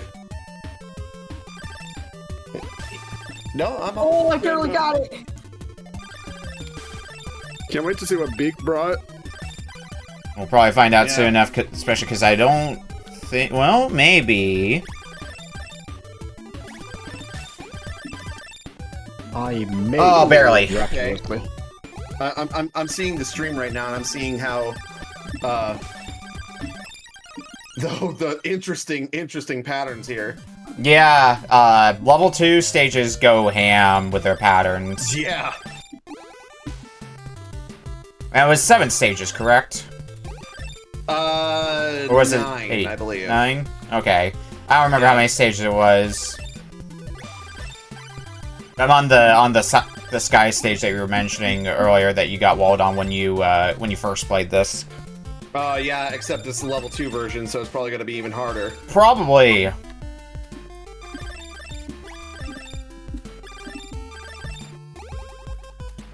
Grab those last 2 stars.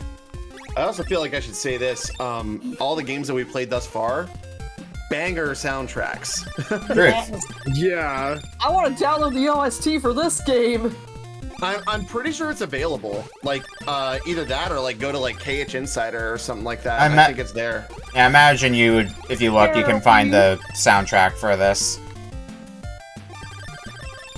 A lot of more indie developers are usually pretty chill about that kind of stuff. Oh yeah. Oh god, these stars move so fast! Holy hell. Yeah, they are the speed. Yeah. Oh, 4 stars short. Oh, you gonna get it? I got it. Yeah. I didn't. Holy mackerel. Are you gonna beat both games? Well, I didn't beat the first one. I was like 8 stars short when Oh. when I got to the end. So if you end up beating the first game, and then, or if you don't end up not beating the first game, but you beat the second game, that's like impressive to me. I'm also warmed up after playing the first game, to be fair. True. Yeah. It is one of those games where, like, if you get super into it, like, you could probably get, like, a massive score attack. Yeah, it would be wild to see what high score. I wonder if there is a max score in this game that you can achieve. Probably a I think there hypothetical is. one, but Yeah. how feasible that would be to a human is a good question. Someone You know, I missed a lot of stars there. Okay, you've convinced me. I need to see a TAS run of this game. So bad. Running a GDQ, running a GDQ. Yeah. Yeah, but this is very much like a Flash game from back in the day. Yeah, that's something the you reason why I chose it. I spend was like- this is such a chill game. Like, It's like a coffee break Yeah. time waster. You spend 15 minutes chasing stars and then that's it. Then you Yeah. get back to It's like, work. Alright, last stage. I need to do something before I go to work. Oh, I know. Boots up the game. No, this is something that you are at work and there is a quiet moment. Well, I Right. guess I'll play this then. I was right in the middle. holy wow. Also true. This stage looks 370 stars? That's insane. Yeah, I think I don't think I'm getting this one because it seems that part of it is also making sure you grab stars quickly that linger on screen, which I did not do well in one of the patterns. They must near the end of the stage give you like a shit ton of stars. I love how this stage gives you a freaking like drum and bass song in the background. NES drum and bass, something I never thought I would actually happen in a game. There is actually a Finnish, Finnish techno artist who uses Game Yuzo Boys as Koshiro. instruments. Yuzo Koshiro of Streets of Rage fame did music for this game. Huh. Nice. I had no idea. But yeah, the Game Boy's sound chip is also quite something when you amp it up properly. There is one Finnish electronic music artist who is using actual Game Boys as instruments. Yeah, I didn't get anywhere near the goal. Yeah, what was I gonna say? I remember someone using, was it called LSDJ? It was like a Game Boy music maker. They made like a remix of Butterfly by Smell DK, and I'm just like, bro. Alright, I I think this will be a good note to stop the timer for this one. Definitely a fun one, though. Alright, well, we're gonna go to break, and when we come back, we're gonna be playing our 4th game for tonight from Beak Beak. We'll see you in a bit. Yay. Oh, All sweet. right. I actually think Quoratron Break time. uses Game Boys as the baseline instrument, so Oh wow! Apparently, which is the Yuzo concept. Koshiro also did music for Sonic 1 8-bit. Oh, rad. The I've- Master System one. Yeah, I'm guessing. I mean, that's what Tommy, my editor, just posted in my chat. Sega Master System is such a weird console in general. Bro, they were selling the Master System all the way until like 1998 in Brazil. Yeah, They were like making games for that officially until 1996. because it's not even discontinued in Brazil yet. Like And I suspect in Brazil they are still releasing new Mega Drive games, so... No. It's their soccer Really? video games. Yeah, the Mega Drive actually was something that really had a long lifespan in Brazil. Mega Drive and you N. get these really weird Brazilian bootlegs. Yeah, I see a lot of As a games. result. I oftentimes see a lot of SMS games published by Tectoy, which had like a huge foot Wait a in the minute. Brazil market. All right. Manami Matsumae. Why does that name sound familiar? Well, while you're my trying, God, she's literally one of the freaking composers, the composer of the original Mega Man. She worked for Capcom for the longest time. Oh my God. well, Wow. with that revelation, we are back for our 4th game for tonight from Beak Beak. Okay, Oh, so boy. once again, I'm here for the Mimic arc. So for this one, hey, Detroit resident with 2 cases of 4th degree inverts here for more Retro Book Club. While brewing another batch of the Ranch Dimension, we're going to pull something from the archives of Save Point Redux, where I visit games from my childhood and put them into high gear. And this one is mostly because it's getting a re-release for a big anniversary. I should also mention this much, this game gets difficult and might be tough to learn, but it's so weird that I just couldn't gloss over it. And I did patch an English translation for it. Today, we're going to be playing Tetris Battle Gaiden for the SNES. God, I love you, Beak Beak. Yes, I love this game. I have a cart of this, but I haven't played it. I had to. The box art also doesn't completely fit on the overlay, but that's fine. That's why I'm giving you RedLion. Oh my God, Beak, that was the most amazing thing I think anyone has ever done for me. And you gave me a fucking fantastic game. I love this game so much. You have no idea. Yeah, I am so happy. I am so happy right now. Let's fucking go. Yeah, I can see my box copy of Tetris Battle Gaiden from here, sitting right next to my other Super Famicom game I have in the box, Sanrio World Smash Ball. Oh yes. So I believe this game got put on, what was it, like the Tetris collection? Yeah, there was a Tetris collection that either came out or is coming out or something adjacent to that. And Tetris Battle Gaiden is in there, which never did get localized. Yeah, that's going to be in there with Hatris, Bombless.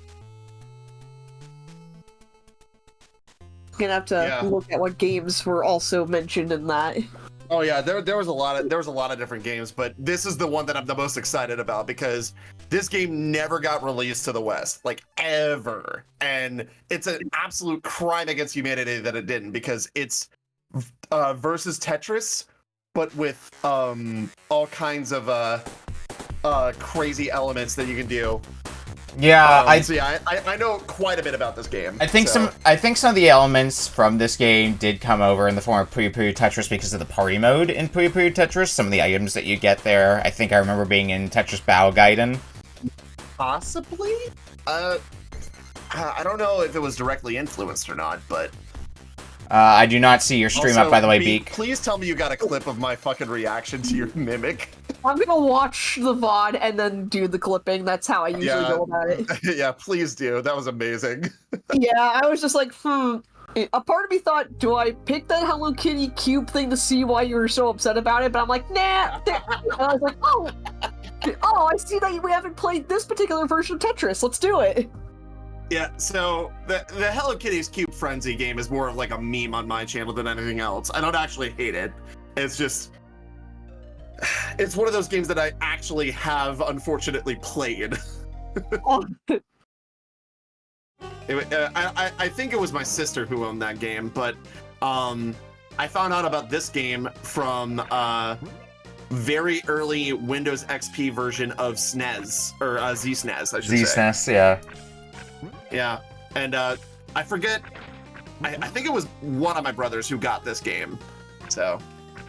Alright, yeah. Well, I'm ready to go and everybody else is.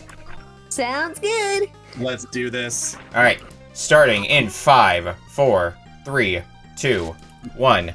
Tetris Battle Gaiden. Alright, Now- so I'll go ahead and tell you right now, the two best characters that you want to play as are either the, I believe it's either the ninja? Yeah, the ninja, or, I think Halloween is also good, the jack-o'-lantern guy. I like playing as the ninja, though. I'll go as Halloween. And I pressed the wrong button. Yeah, I like Halloween. It's a Japanese game. Why does it look like Halloween is flipping somebody off? Halloween It loves does. two things, tricks and treats. His head's constantly full of thoughts about candy. A dragon in this land is said to have a secret candy stash, and Halloween really wants to eat it. So something How can I get a taste of that dragon's candy. So something that I do remember takes That's that right. one thing I do remember about this game that takes some getting used to. The bag that you pull from is shared between you and your opponent. So you got to get used to. You're both pulling from the same bag, so you may want to. There we go. You may want to hold off on dropping a piece until the piece that you want is queued up. Yes. So, yeah, I'm actually gonna go ahead and take out the Halloween guy first, so I don't have to deal with him later. So yeah, in order to activate your specials, you press, I believe it's select. It's either that or up. I forget. But the little yellow balls inside your pieces, if you match them up, you get specials. And you can stock up to 4 of them, and depending on how many you've stocked, the power you have changes. Yeah, let's see if I can. Other than that, it's pretty standard versus Tetris rules, where you're just kind of, just trying to It's send as much garbage to your opponent. It's L, by the way, to L? Oh, yeah. okay, yeah. L to use your abilities. Also, I think my buttons are backwards, but it's not that big of a deal. I remember playing this game just like one night randomly, just because I was like, "Oh, this has a set. Maybe I could try this." I got swept at the end, and then I died, and I was tired, and I didn't want to replay the game again after that. Oh, I don't like this ability. Oh, it's my controls are mucked up. So now I have to use the face buttons who are you playing against? The bunny-like character. Oh yeah, yeah. It's kind of annoying. A little. Bunny and Princess are kind of annoying. Everyone else is. They have one What is happening? interesting thing about them, but they're easy enough to deal with if you know how to play this game. Ah, damn it. The thing is, I don't know how to play Tetris games, so I don't think I'll actually be playing this myself for long. Still looks fun. That's the unfortunate thing about how I am on this stuff. I don't know Tetris games too well. Yeah, even knowing Tetris as well as I do, getting used to this is a thing. Oh God, no. Although it does not seem to want me using my abilities now, so not sure what that's about. Oh, I you am stole my so power-up, losing this. Mother... Fry. Okay, I see what that did. So yeah, that's gonna make... Okay. Yeah. Alright, well, I died. I am also about to die. Yeah, I definitely got hyper thrown off because of what I mentioned earlier. 2 out of 3, so... Yeah, but I got thrown off by exactly what I was talking about earlier, which is sharing a bag with your opponent. Now, if you pay attention to my stream, you can see I activated the fraud ability. This is one of my... Oh, he already activated his. Damn. But the fraud ability is literally one of my favorite abilities in the game because... Oh, it still goes. Okay. It basically makes it so that the opponent's pieces are not as they appear. It's just like they get set random pieces, basically. Oh, can I do T-spin? Oh, T-spin, let's go. Boy. Yeah, press the L button once and it let me use it. Also, I apologize. Apparently, I'm showing ads. Oh, yeah. so no one was even able to see my thing anyway. I'm gonna hide that screen for a bit, and I'll pop it back on once I see the ads conclude. That's a good idea, because I need to swap my controls anyway. Because for some reason, my A and B buttons are backward. Oh, so come on. Fix that real quick. Ah, shit. Okay, you know what? Slam down that eyepiece so that way I can take this next one. Remind me, is why the top button on the Super Nintendo? Why would be? I mean, why would be the left face button? Yeah. Okay. So B, A, Y, X. Okay. Okay. For some reason, despite pressing every button I'm trying, it's not letting me use my spells. The special is up, not L. Okay, I must have hit both of them at the same time initially. Then I'm like, why is that not working? Yeah, it's up because there's no hard drop in this game. Okay, well now that that's been figured out, I should have a much easier time. Also, yeah, the AI is totally fucked because of this. Yeah, the AI is a bit cheap in this game. I will give that as a heads up. Well, I hit him with a bomb, is why they're pretty fucked at this point. Alright, let's see what Vampire does. Vampire steals special points from your opponent. Well, that would be helpful if my opponent had special points. Probably should have just saved up for the bomb at that point. Oh well. I don't even know how any of the specials are supposed to be used. It just kind of comes with knowing what character you're playing as, which is why this game kind of has a bit of a not gatekeeping reputation, but it's like it's got a bit of a learning curve. Oh, I just get hit with a Tetris. Yeah, because I remember at the one that stuck out to me when I first played this game was the spotlight ability, because that's a very noticeable ability. Oh yeah. The effect of that. Yeah, I think if I remember correctly, I think Proton John used this as a challenge for Throne controllers way back in the day. I can believe that. 2014, 2015, I think. And they played this game at MagFest.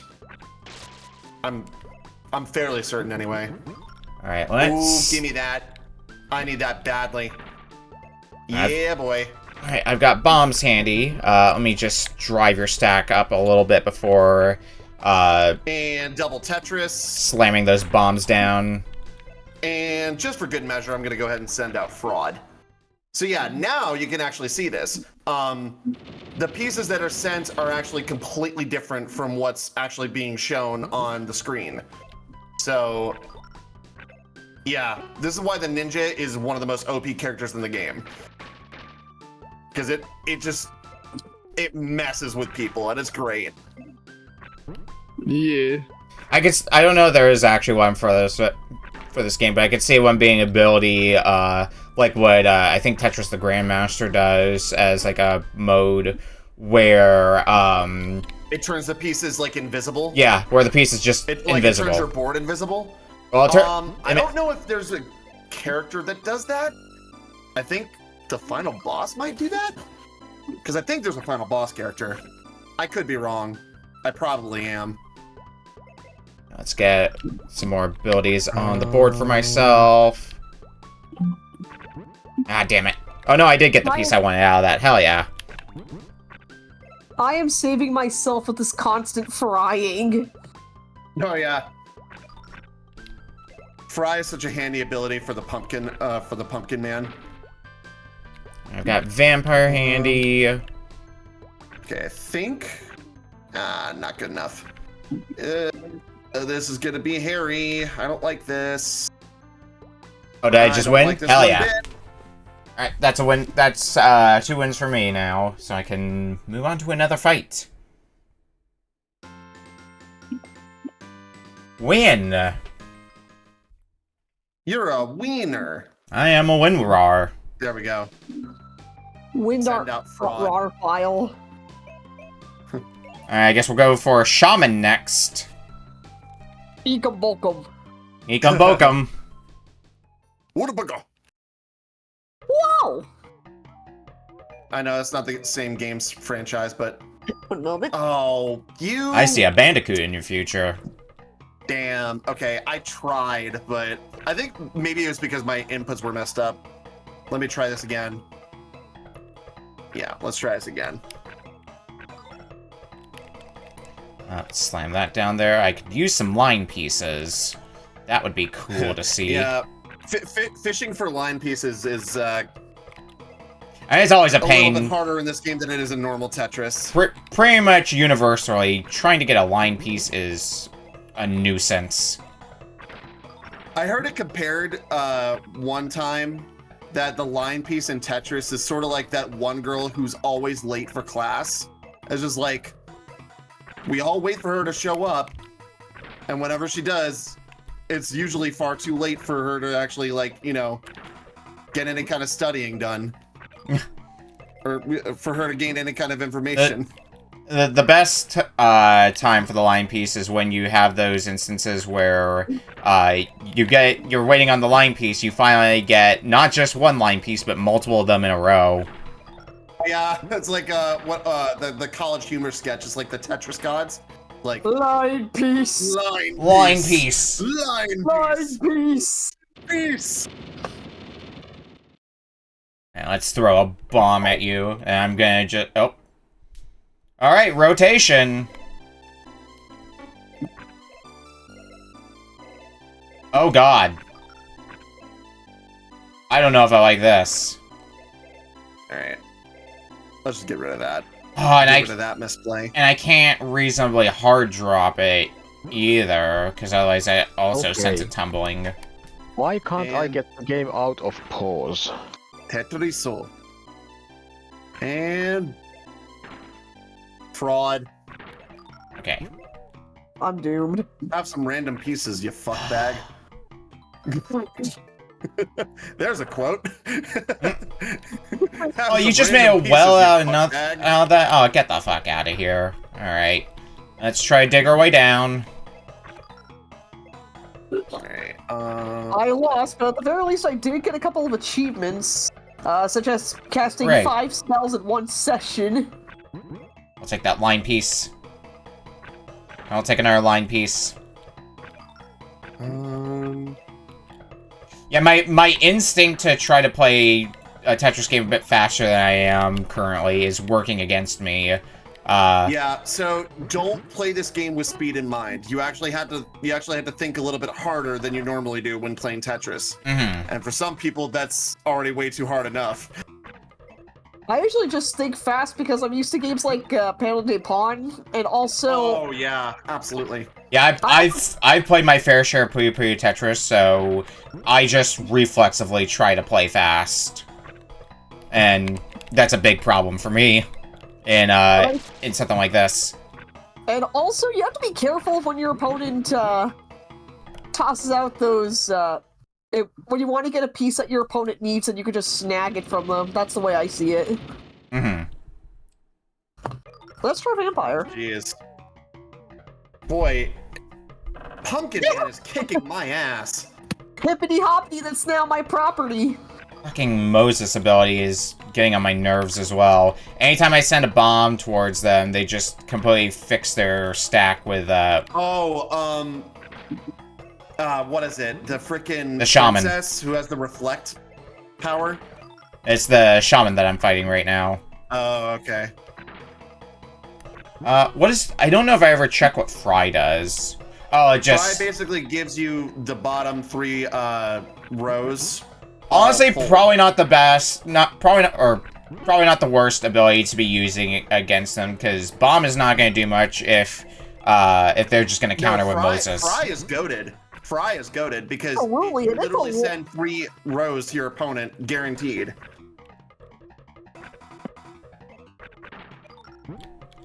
Alright, I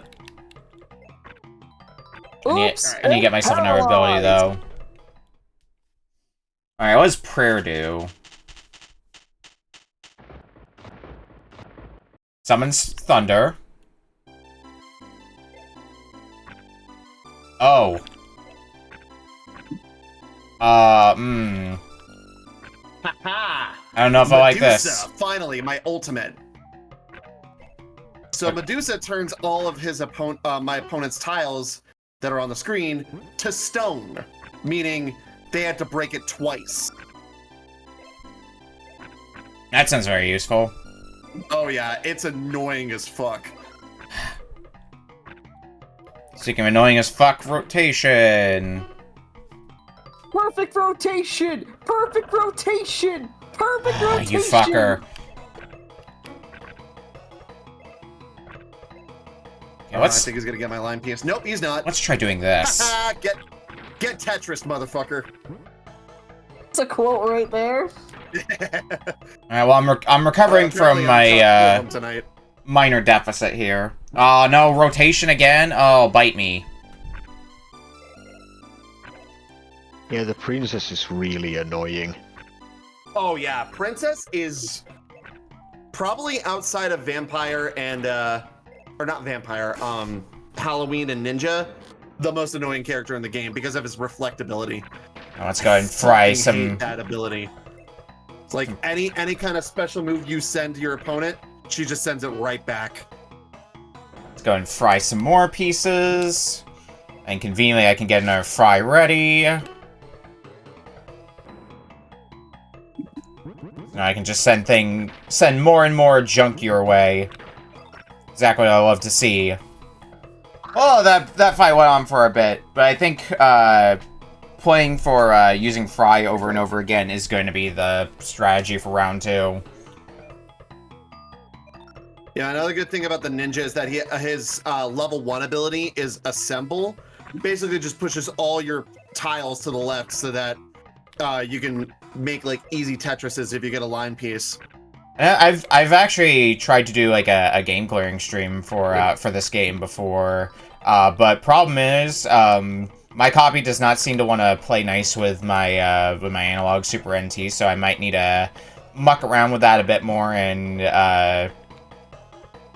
see if I can get it working, because I think it'd be a fun game to do a stream of and try. Oh yeah.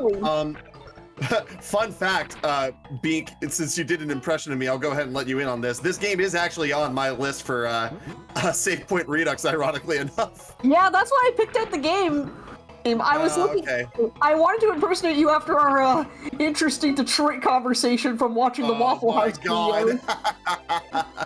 I felt like that cemented us as like, I think we're gonna be pretty good friends.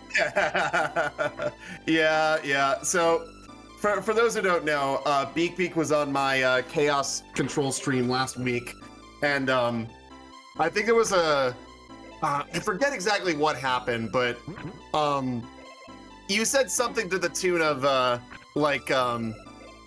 oh man, this looks like Detroit or whatever during one of the commercials that was playing, because I think we were watching Waffle House training videos. Oh yeah, the Waffle House training video, that was what it was. And you said something to the tune of that, and that got a laugh from everybody in the Midnight Society, because they all know that I'm from Detroit originally. That was where I was born and raised. And you did not know that, and you apparently thought, "Oh man, I'm so sorry." And I'm just like, "No, trust me, it's an ongoing joke."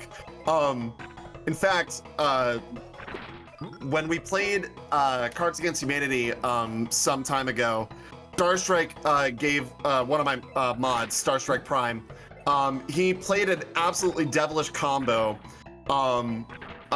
to the black card was what two things would I be in the middle of a Venn diagram of? And the answer that he put was an old man who's about to die and being exiled to Detroit.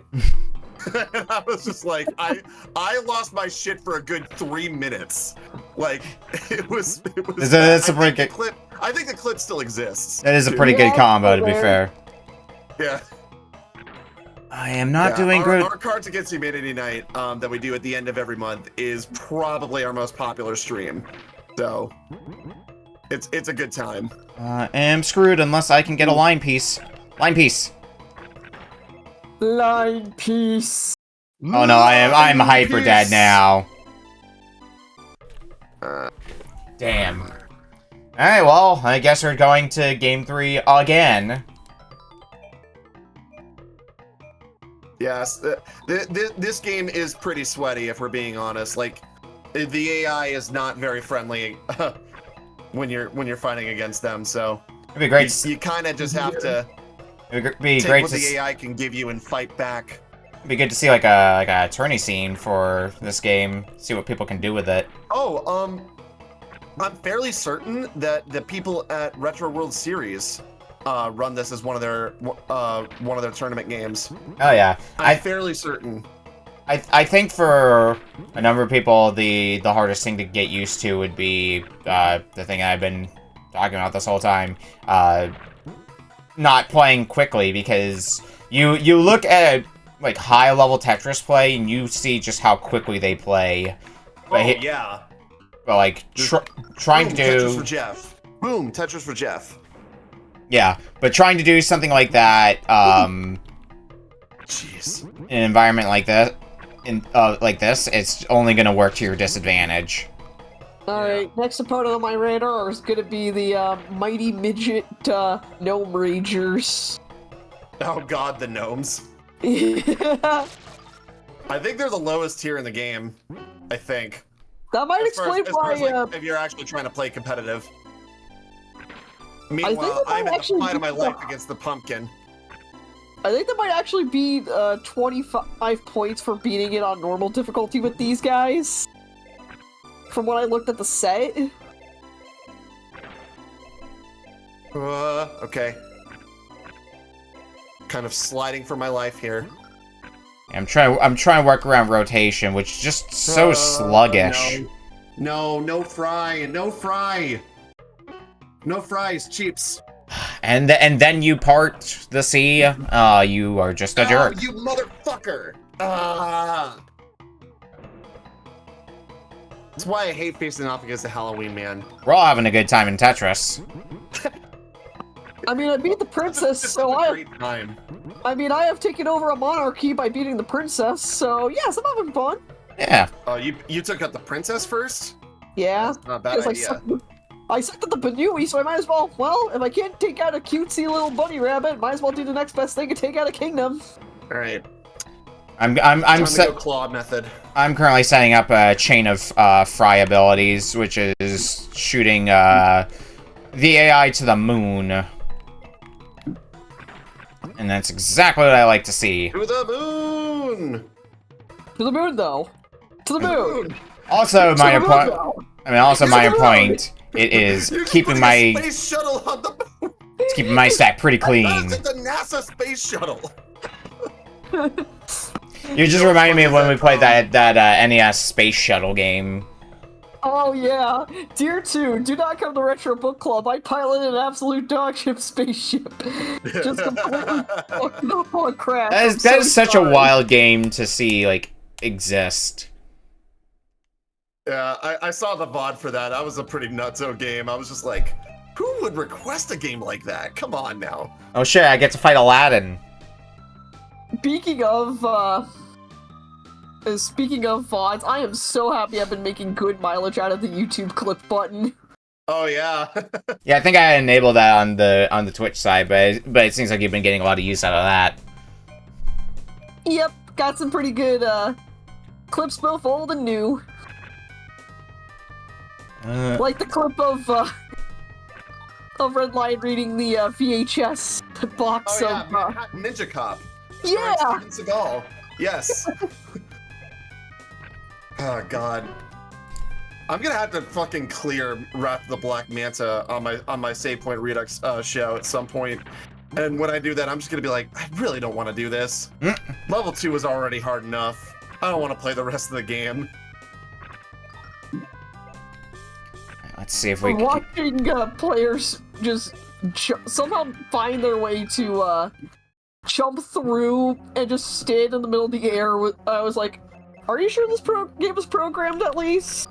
The game was programmed, and that's about all I can say about it.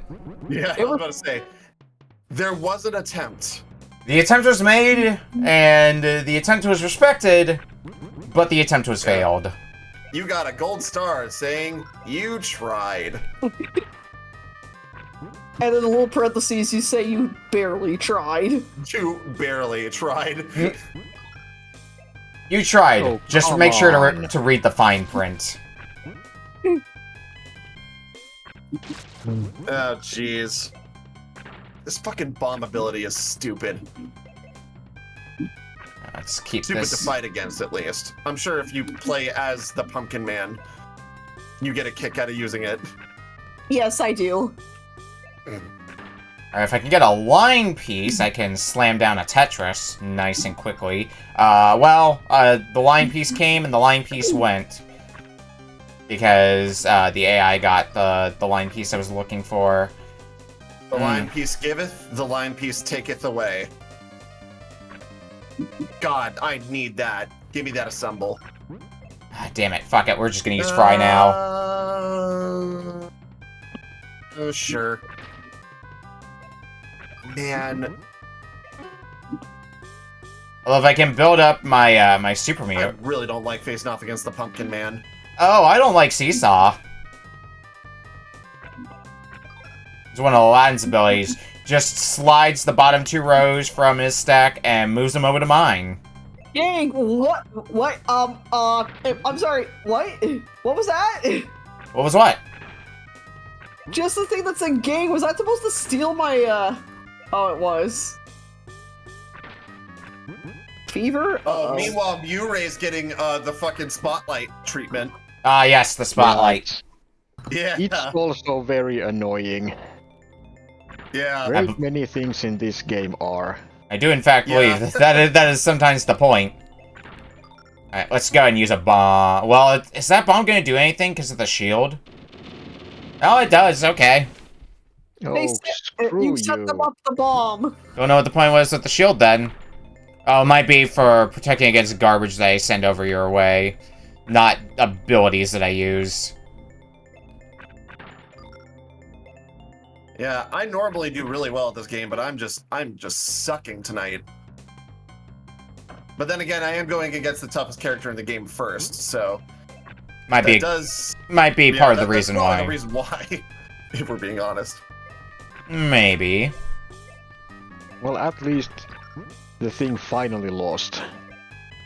Now we're starting to bounce back. After much struggling, I managed to beat a single opponent. Well, we've got... Oh, me. No. We have 2 minutes left on the clock. Oh. Stop using the bomb! Yeah, the thing is, I haven't really played all that much Tetris since the original Game Boy Tetris. Honestly, that might work to your advantage in some ways. Because some of the muscle memory that would ruin you in this game wouldn't be present for you. Yeah, for instance, this doesn't have a hold, so of course I'm pretty used to that idea that I can't store anything. I'll Yeah, this is before against this game. This is before the concept of holding pieces. Yep.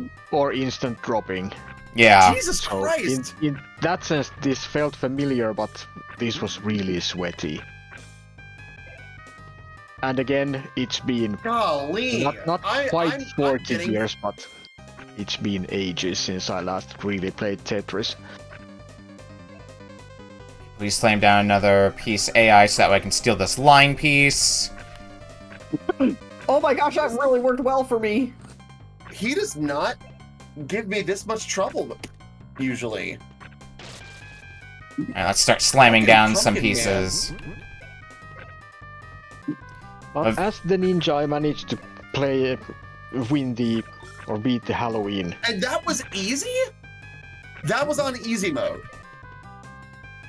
Yeah, nothing in this was easy. Game brutal is the summary.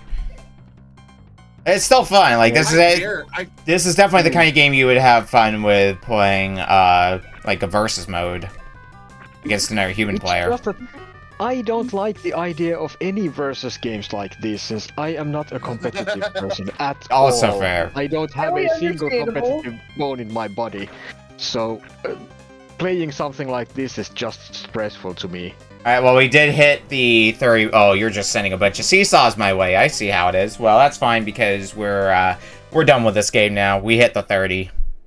Oh, okay, thank God. Alright.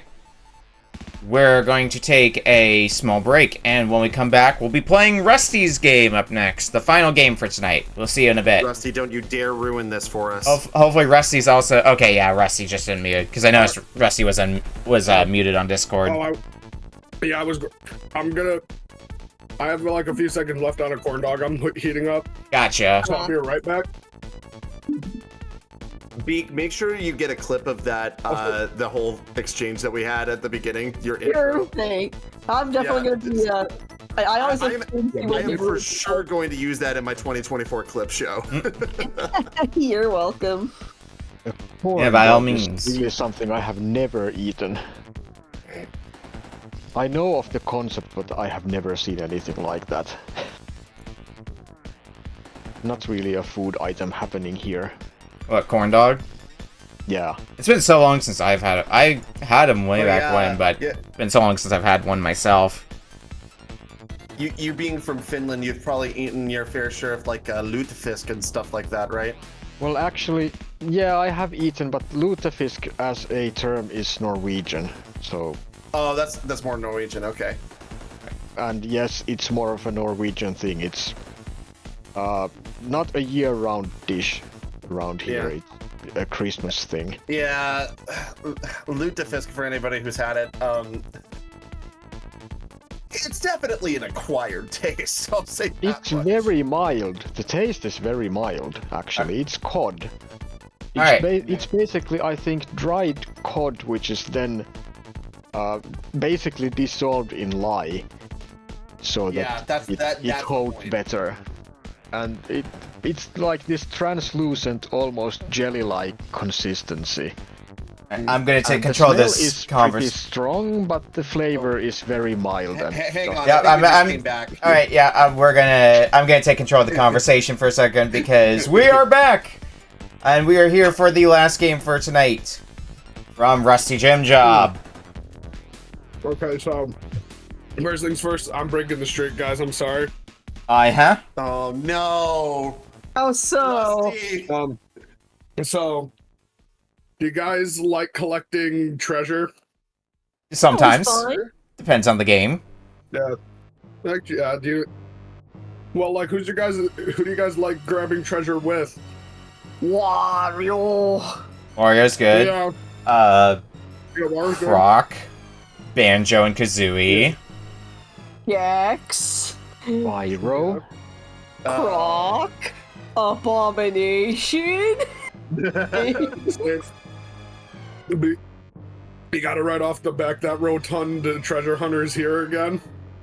Yeah, what game do we have? Wario Land 2.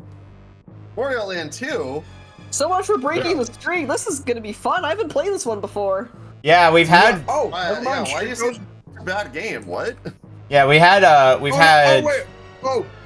Oh, I thought you were saying breaking the streak in terms of games we haven't seen before. Never mind, I don't break the streak then. Oh, I thought you were breaking the streak in good games. Oh no. Yeah, no, I love Wario Land. I love Wario Land 2. Yeah, so interestingly for me, like, while Wario Land 2 is good, so I've beaten Wario Land 1, 2, and 3. Haven't beaten 4, but between 1, 2, and 3, 2 is probably my least favorite of the 3 of them. It's still good though. So Wario Land 1 was like one of the first games I remember playing, so it has a soft spot in my heart for that reason. Yeah. And I like the Metroidvania aspect of Wario Land 3.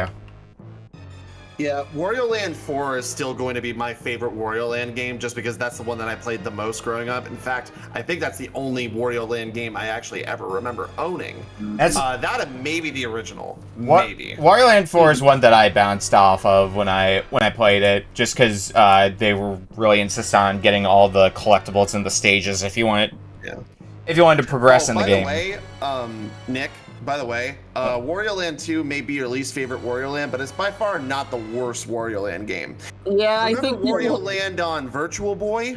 That's not even that bad of a game either. Yeah, like, I played that recently. Yeah, people said that's like the best Virtual Boy game. Yeah, that game. Is that really saying anything though? I gotta say that game's generally pretty good. It's just got the problem of being on Virtual Boy when it doesn't need to be confined to the Virtual Boy.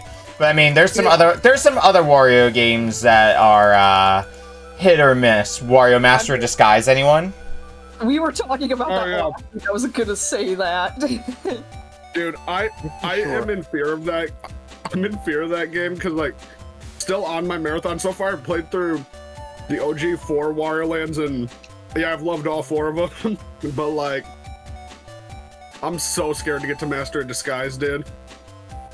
The most I remember from Master of Disguise were those really cool costumes that Wario had. I think one of the reasons I actually bounced off of Wario Land 4, come to think of it, is because before playing Wario Land 4, I played Wario Land Shake It, which... That one uses a similar, like, general idea of a level layout as Wario Land 4, but they aren't nearly as insistent on finding all the everything in the stages. It's more bonus stuff than anything else. Yeah. So I think I end up enjoying that one more because of that. Yeah. I think Shake It was my introduction to Wario actually having games outside of, like, spin-offs. I am ready to go and everybody else is.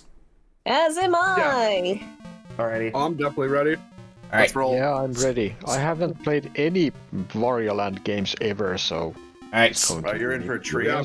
Starting in 5, 4, 3, 2, 1. Wario Land 4. Let's go. Wario Land 2, you mean? Wario Land 2. We were just talking about Wario Land 4. Wario Land 2. I was gonna say, I think 2 is rubbing off on you. Wario Land 4. Divided by 2. No, I was about to say 1, 2, 4. 1, sir, 4. There's no Wario Land 2 or Wario Land 3. It's a shame. They will be missed. Yeah. 1 and 2 and 1, 2, 3, 4. 2 is the number of the Wario Land that we are playing, and the number of the Wario Land that we are playing is 2. If anyone says 4, they are wrong. So if anyone says 1, they are wrong. 5 is right out. So to talk about the game a little bit here, and what we got going on with this game, I don't think we're gonna get... Well, maybe we'll get to the point of some of the branching paths. I forget if they are open to you right out the gate, because the way this game works is It's a simple get to the end of the stage thing, sure. But some stages have branching paths where if you find a secret exit, you have an entirely new world that you can go to.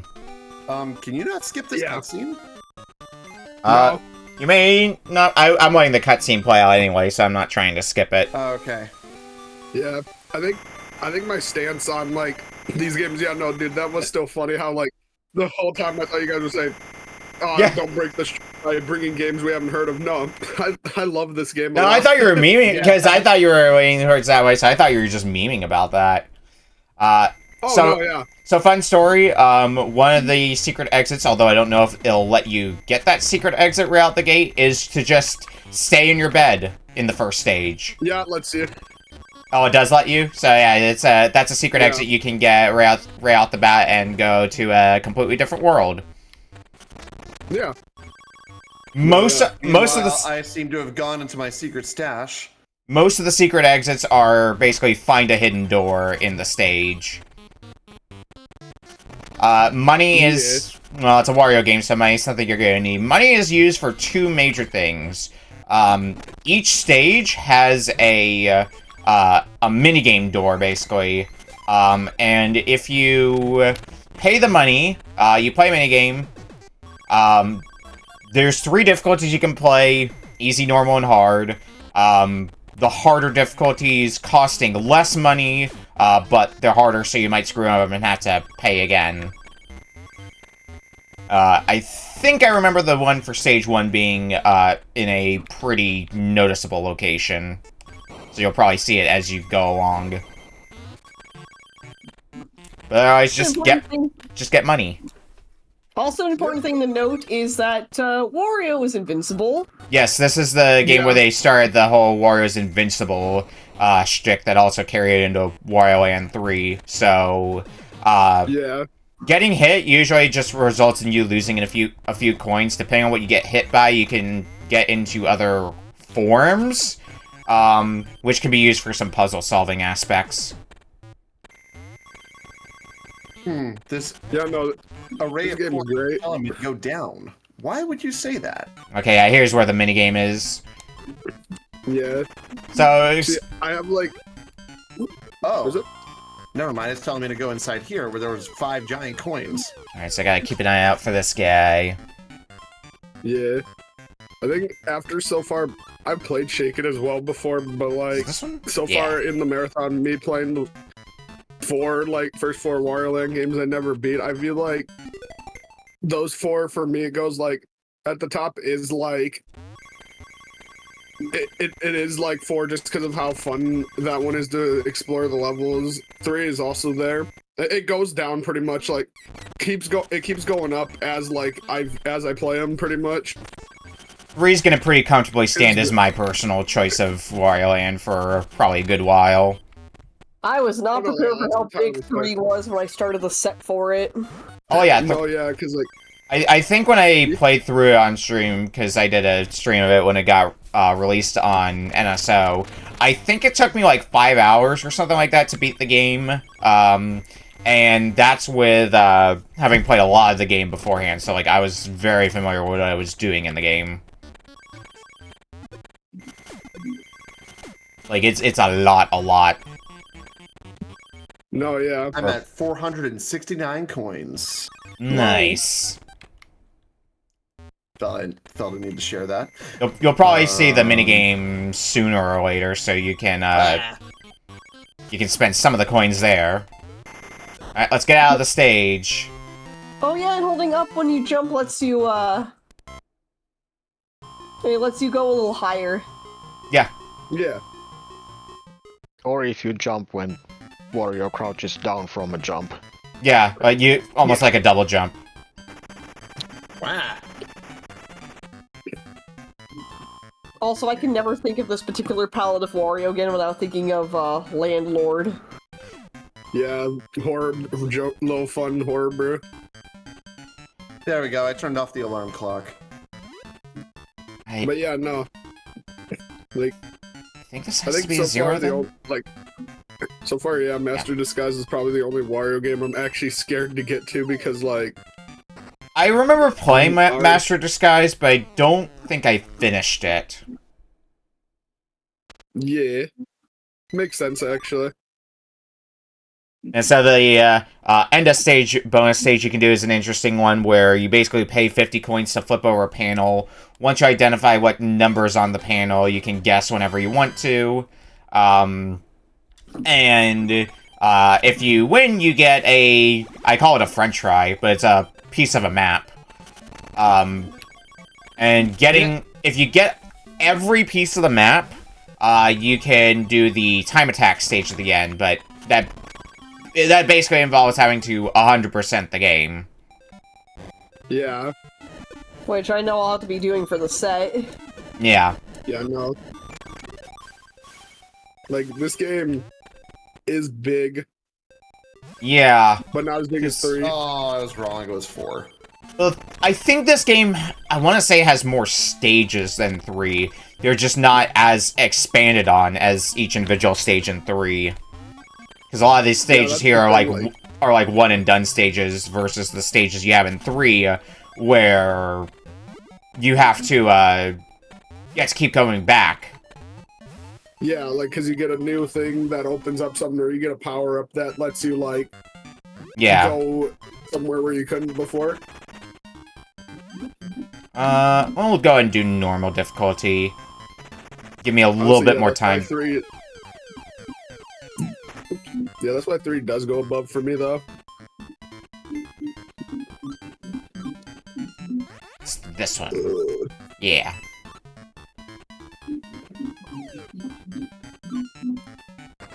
Get another treasure. Some point or another, I should do a proper stream playthrough of Wario Land 2 as well. Might be something to consider for the future. Try. I think Wario Land 2 was a game that I did LP way back in my LP days. So that was like, God, probably like 7 years ago or however long. 7 years ago. That's wild to think about. Yeah, it's actually probably longer than that, because I've been doing content-related content for like a decade now at this point. That sounds right in my head. Yeah, that's about how long I've been doing replay, although I haven't really released any new replay videos since freaking 2022. So yeah, because I kind of have to get on that. Yeah, because I started by doing YouTube stuff, and then eventually just started moving over to Twitch, and then just using my YouTube channel as an archive for old Twitch VODs, and, well, now Retro Book Club as well. Yeah, it's been 2 years. I know, Tommy. I'm on the clock. I have a whole bunch of panel videos I still have to make and everything, too. Like, I haven't had time to just sit down and do video editing myself. I need to make a important note of my coin count at the end of the second stage. Oh my gosh, you have the Vivillon count. That's one way to say it. Out of the beast. All right. Or something. Sorry. Where are the possibilities with this one? 5 and 6. I've recently been playing Tony Hawk's Pro Skater 4, and Number of the Beast by Iron Maiden is one of the songs on there. So that's kind of where that came from. Every time I hear somebody say Tony Hawk's Pro Skater, I just can't help but think of the Tony Hawk's Potato meme. Alright, it's a 5 now. I think I can comfortably say it's a 5. Yeah. Such a classic image. I think I have Pro Skater 1 on PS1. I should probably play that because I didn't really get... I missed a lot of the Tony Hawk games. Yeah, I'll go ahead and tell you this. Beware of the downhill jam and the San Francisco streets levels. They will test your patience. Yeah, I played a little bit of the the Pro Skater 1 and 2 remake. Ah, yes. That's on sale right now. I need to pick that up before it's over.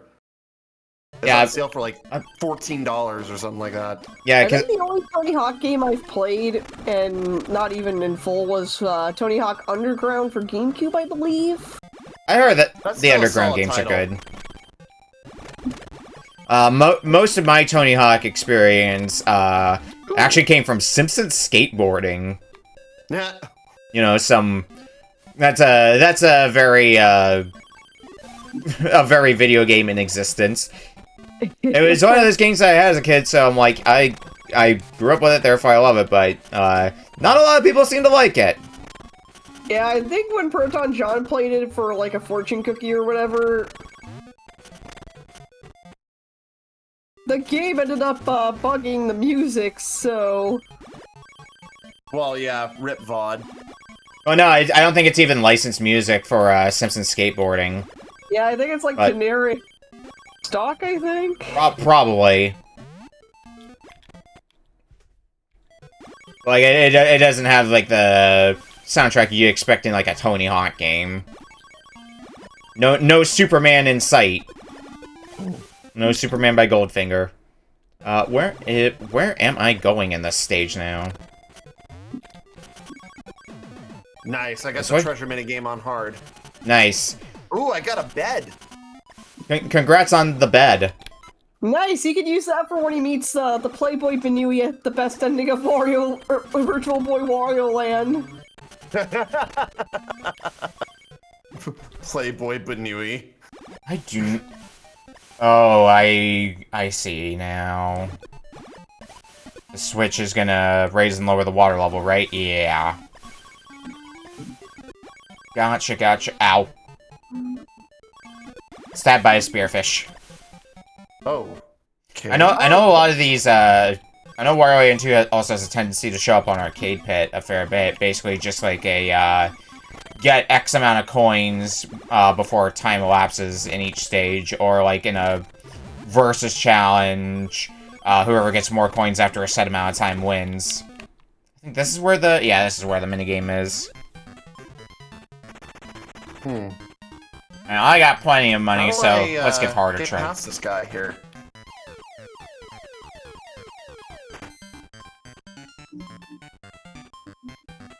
Gonna look now. Was it this one? Yeah. How do I get past this guy? What? Am I supposed to be in a certain state or something? I'm looking at your stream to see. Is this guy right here? He just kind of... Oh, you have to throw a thing at him. The cloud guy. Yeah. Well...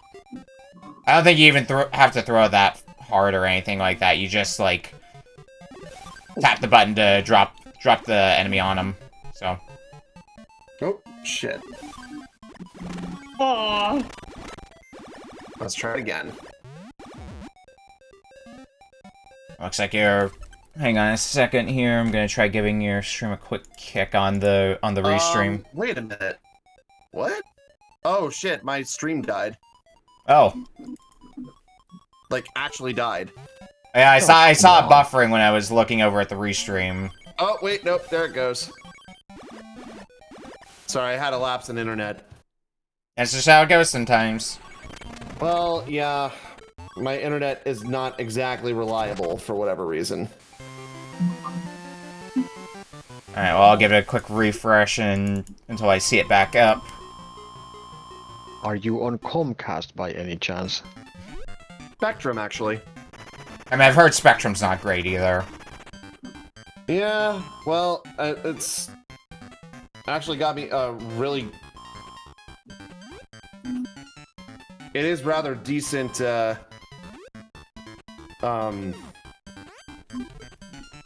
was I gonna say? Rather decent bit rate. And that's the end of the third stage. Might be able to get to the first boss, at least. That'd be fun. Yeah. Yeah, this is definitely going to be hard to rank. Yeah, all good games. This is actually going to be one where we actually had to put some thought into the, Yeah, and not just one, but all of them. now, by the way. Yeah, I see your stream back up, so hold tight. Boom. You're back on. Can't believe it. Everyone brought a good game. Yeah, who would do that? Who would bring good games? You're right. I'll bring a bad game next time. Yeah, same. Yeah. Whenever next time, maybe, because we're not going to be having a show next week. Because I won't be home. Yeah. Alright. Yeah, no, How do I I'm just get gonna past this totally guy? bring, What the ET, guys. Oh, there you Do we go. even See, have I a know. voice support? See, I know how to play ET, so I can like teach people how to play that game. How do I Oh. get past this guy? That's crazy, actually. Yeah, yeah. Ryan, let me raise you something worse. Yeah, what's up? You may want to just reset the room and try throwing the guy again. Because I noticed you were. I noticed you were doing the charge throw, which throws the guy above the cloud. Okay. Alright, I hit the switch. Is something supposed to happen? It raises and lowers the water in the next room. There we go. Got it. So it becomes my try world. Got it. Yeah, basically. Yep, basically. When it's up here, is it just coins? Just coins. Well, no shortage of money in this game, I suppose. What do you mean, job coins?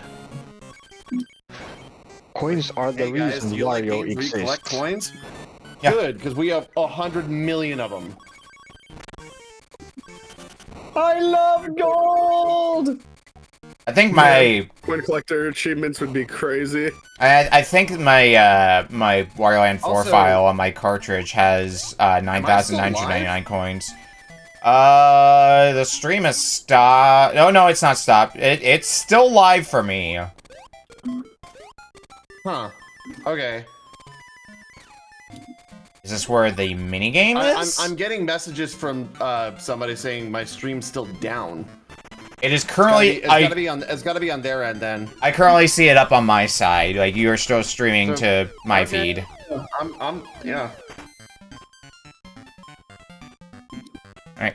Right. Watch good. Let's start Let's do stream. better at this. Say that this handle game was one. released in 1998. This was one of those this is one of those Game Boy games in like that weird era between the Game Boy and Game Boy Color, because I think there was still a cartridge you could get of this game for Game Boy, like the gray cartridges, because you had you had the black Game Boy Color cartridges that played on both Game Boy and Game Boy Color, just had color and Game Boy Color. But I think this is one of those games that released as a gray cartridge and a black cartridge. Oh, nice, is that a towel? Is that a flag? It's a something. It's a something. It's the flag of the Great Republican. That should be a 7. Yeah. Oh god, the swordfish. Bone swordfish. The swordfish will murder. Or will murder your income. The swordfish will murder your income. That's Right. a quote. That's a sentence. And That's a sentence. That's a cool. and in case you're wondering, 1-5 is the boss stage. Out Yeah. of all the sentences in the English language, that certainly was one of them, Nick. There are many. I'm sure somewhere in the world that's a sentence that has been said before. Truly one of these sentences of all time. I mean, Oh, shit. I'm sure Zombies. they sell well for fish on the market, right? Alright, let's loop back around here. Jump, jump, jump, jump, jump, jump, jump, jump. Because is it this top door that is gonna lead me to the minigame? No, it leads to more fun things. But I don't know what kind of fun More things. fun things than minigames? It leads to more money. Well, that's always fun. Okay, there's the boss door. What's down here? Oh, more money. More big coins, too. I got plenty of money for the minigame if I can find where the hell it is. This leads... yeah, back here. I'm trapped in a bubble. Finally, Wario has been caught up in the economic bubble. Not quite the bubble I was expecting, but sure. I mean, Now I'm thinking about it, how well does Wario go over the economics in Diamond City, considering, as we learn in Superstar Saga, the Mushroom Kingdom's economy is terrible? There's the minigame. I mean, Wario probably doesn't care if he's doing well enough for himself. That's true. Alright, so how do I hit this switch? 'Cause I'm assuming I have You to just hit the you switch just here. jump into it. You bonk it with your head. Oh god, which one? Is it this one? No. Oh, it was the bottom right one. Damn it. Okay, that did not let the water out. I thought that was what it was gonna do. Well, it does let the water out, just in the next room. Because it raises and lowers the water level. Ah. Cloud's usually an easy one to spot. Yeah. I know where the boss door is, so I can just head straight for the boss afterwards. I got a glove! The Power Glove! It's so bad. No, really, it's so bad. Why would you ever use it as a controller? If I had one, I would absolutely try to do like an Orb 3D run, with the Power Glove. Why would you do that to yourself? Because I like pain. Alright, the boss is dead. Masochist confirmed. Sadomasochist, because he inflicts that pain onto us sometimes too. Oh yeah, that's right. Last Apostle and all that jazz. And Cyberscape. I still have not forgiven you for that, by the way. I didn't expect you to. Last Apostle, Slamscape. Sometimes I have some vile games in my artillery. I need more info. Okay. Granted, I got very The lucky. base is water. I had a feeling you could. For whatever reason, I just couldn't do it up until now. Alright, we're out of the first world now. Yay! Bless you. Thank you. I was think it's considering starting some to be rather Ragweed's horrible area options where I for live. tonight, but Yeah, there then were. I went with this. Yeah, there's definitely some that you were, because you were talking about some of the other ones you had in mind that would have also been interesting pulls. Okay, that's how we do that. And we go back down here. Get in the Maybe bubble. some other time then. Damn it. Oh no, my gold! It's a good thing there's still plenty of gold in my castle that I've been collecting. It's a good thing there's still plenty of gold inside this castle. Yeah, right? Now yeah. They just stole 3 small bags of it. I like to imagine that Wario is like Fine. the lost shepherd, is like the good shepherd with his money. He'll notice that even one is stolen and Alright, return the hen to her oh, this is an escort stage, isn't it? oh yeah, Yep. nautical pet chicken. Yeah, I get to, carry a pet chicken around, and that's gonna be fun. Let's see if we can get some money out of this, though. Some big coins, of course. Ah, shit. Pretty sure. What can we do with you? Oh, nope. I want to get whatever's in this door. Oh, alright, good. Metal Gear. Is a 5. Nice. I need to slide down. Where do you take me? To more coins. Why did I bother asking? There's my ads again. God Yep. damn it. I'm gonna have to turn off ads for when I'm on Retro Book Club. I forgot. I'm so sorry. You're good. It happens. Oh, and Shit. I'm now Paper Thin Wario. Oh, you flat Wario? Flat Wario. You know, at least Flat Wario still had his ass before Mario Kart took it away from him. There we go. Big. I'm getting hit by these guys a ton, and I don't like it. But what is on the other side of this? Not that I'm... What is on the other side of this? Is that what you just said? Yeah, on the other side of this hill. Well, there is this, the hen I gotta take back. I'm probably just gonna try to beat the stage, because we're starting to run low on time with this game. Yeah, I was about to say, we're under 5 minutes. 3.5 minutes left by my clock. Dang, this one really flew by. Yeah, right? None of the games even, like... Well, I guess, Kira Star Night ended prematurely because we had gotten our runs done, but I think all the other ones, went to 30. But it doesn't really feel like 30 minutes, though. That's the weird part. Yeah, because everybody had fun with the games.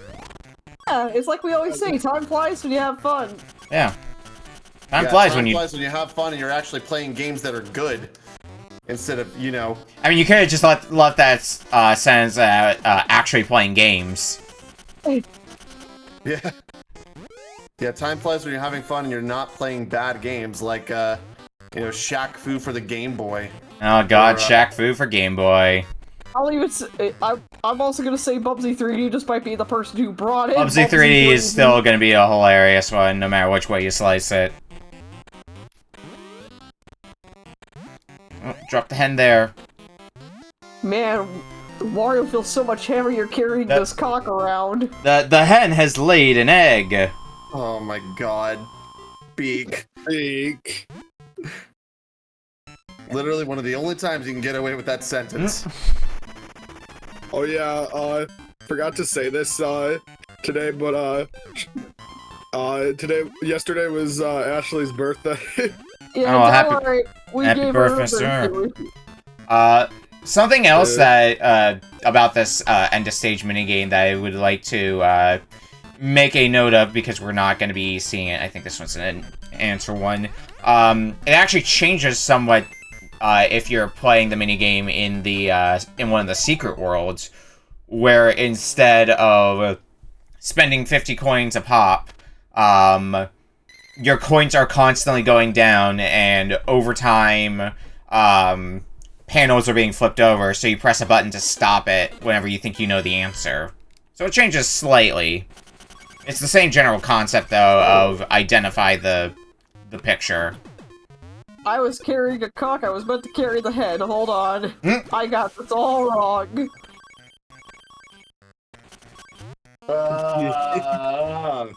Finally, Wario's gonna have the ability to burp. Less than a minute left on the clock, so get your last bit of Wario landing in. Or just keep playing, because it's the last game of the night, so... I don't care what you do with your time afterwards. Yeah, because, like, then it's... Is it 5 like, again? I swear to God, if it's 5 again, I'm gonna fucking... I'm a sue Proton John.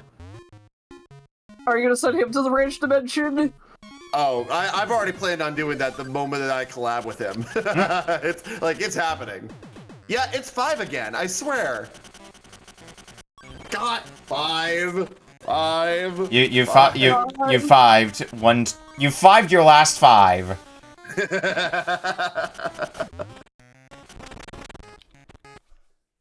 Now what's in here? Looks like just some money, but I don't know how to get it. But that's fine because anyway, so. Yep, that's time. Well, I went on a different path. I was almost about to get to the boss too. All right, well, let's attempt to figure out how to start discussing the games that we had tonight. So, started the night with Magical Chase for TurboGrafx 16. Man, talk about a fun game that, like, surprised my expectations. Yeah, I wish I... Oh, hey! Sorry, one of my mods just jumped in, like, right towards the end of the stream. What's up? What's up, Potato Boy? It's a shame that Magical Chase isn't as accessible if you want to play it legit, as it could be. But I think it's a fun, cute little shmup. Yeah, it's very colorful, and then later difficulties make it Toho. Yeah. I don't think it's quite Toho levels, but it definitely does get tougher, noticeably tougher on harder difficulties. Yes. Agreed. Alright. Game number 2, Ufouria the Saga for NES, aka Hebereke. Yes, I was about to say. AKA, I can't believe it's not Mr. Gimmick. No, once you figured out how the game worked and everything, like, it was actually a really fun game. Like, really fun game. Fun little Metroidvania. Or it has some Metroidvania I don't know if I quite classify it as a Metroidvania, but it definitely has some Metroidvania elements to it. It almost kind of reminded me of, what's that one game that I played a little while back that was, like, not quite an open world platformer, but, like, it had some semblance of structure to it. It was some game that I played on demo disc. I'm gonna go look through the games I played on demo disc real quick, just to try and find that. It did have a little bit of a slow start with some of this, I think, because it took us a bit to fully parse the butt bounce. But once we figured that, we were moving. It's still one of Sunsoft's better games they've made. I feel like Sunsoft has done better, but this is certainly not a bad one by any stretch. In fact, I'd go so far as to say it's a good one. But there are other Sunsoft games that I think I like more. I'll always have a soft spot for stuff like NES Batman. Or, you know... Fez was the game that I was thinking of. Fez. Yeah, Fez is absolutely wonderful. Fez... I love that game. Fez is a good game, but from my understanding, not made by a good person. Oh, is it the Earthworm Jim scenario? I don't think it's quite... Well, it's a different person from Earthworm Jim, at least, but, like... There's Fish is a bit problematic as a person, but the game is really good. Yeah, I mean, it's hardly the only, like, indie game to... Because The Witness has a similar problem of good game, but not great, developer. Yeah, well, I actually like the... Braid more than The Witness. Yeah, Braid was fun.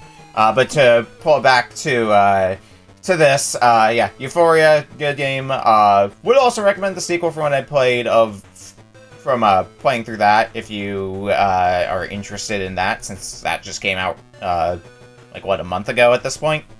So super recent. Game number 3, Kira Kira Star Night Deluxe for NES. Absolutely adorable. Yeah, that... I cannot believe I actually game cleared that live on stream. Like, that was great. Yeah. Even if it was only the game 1, not game 2, but...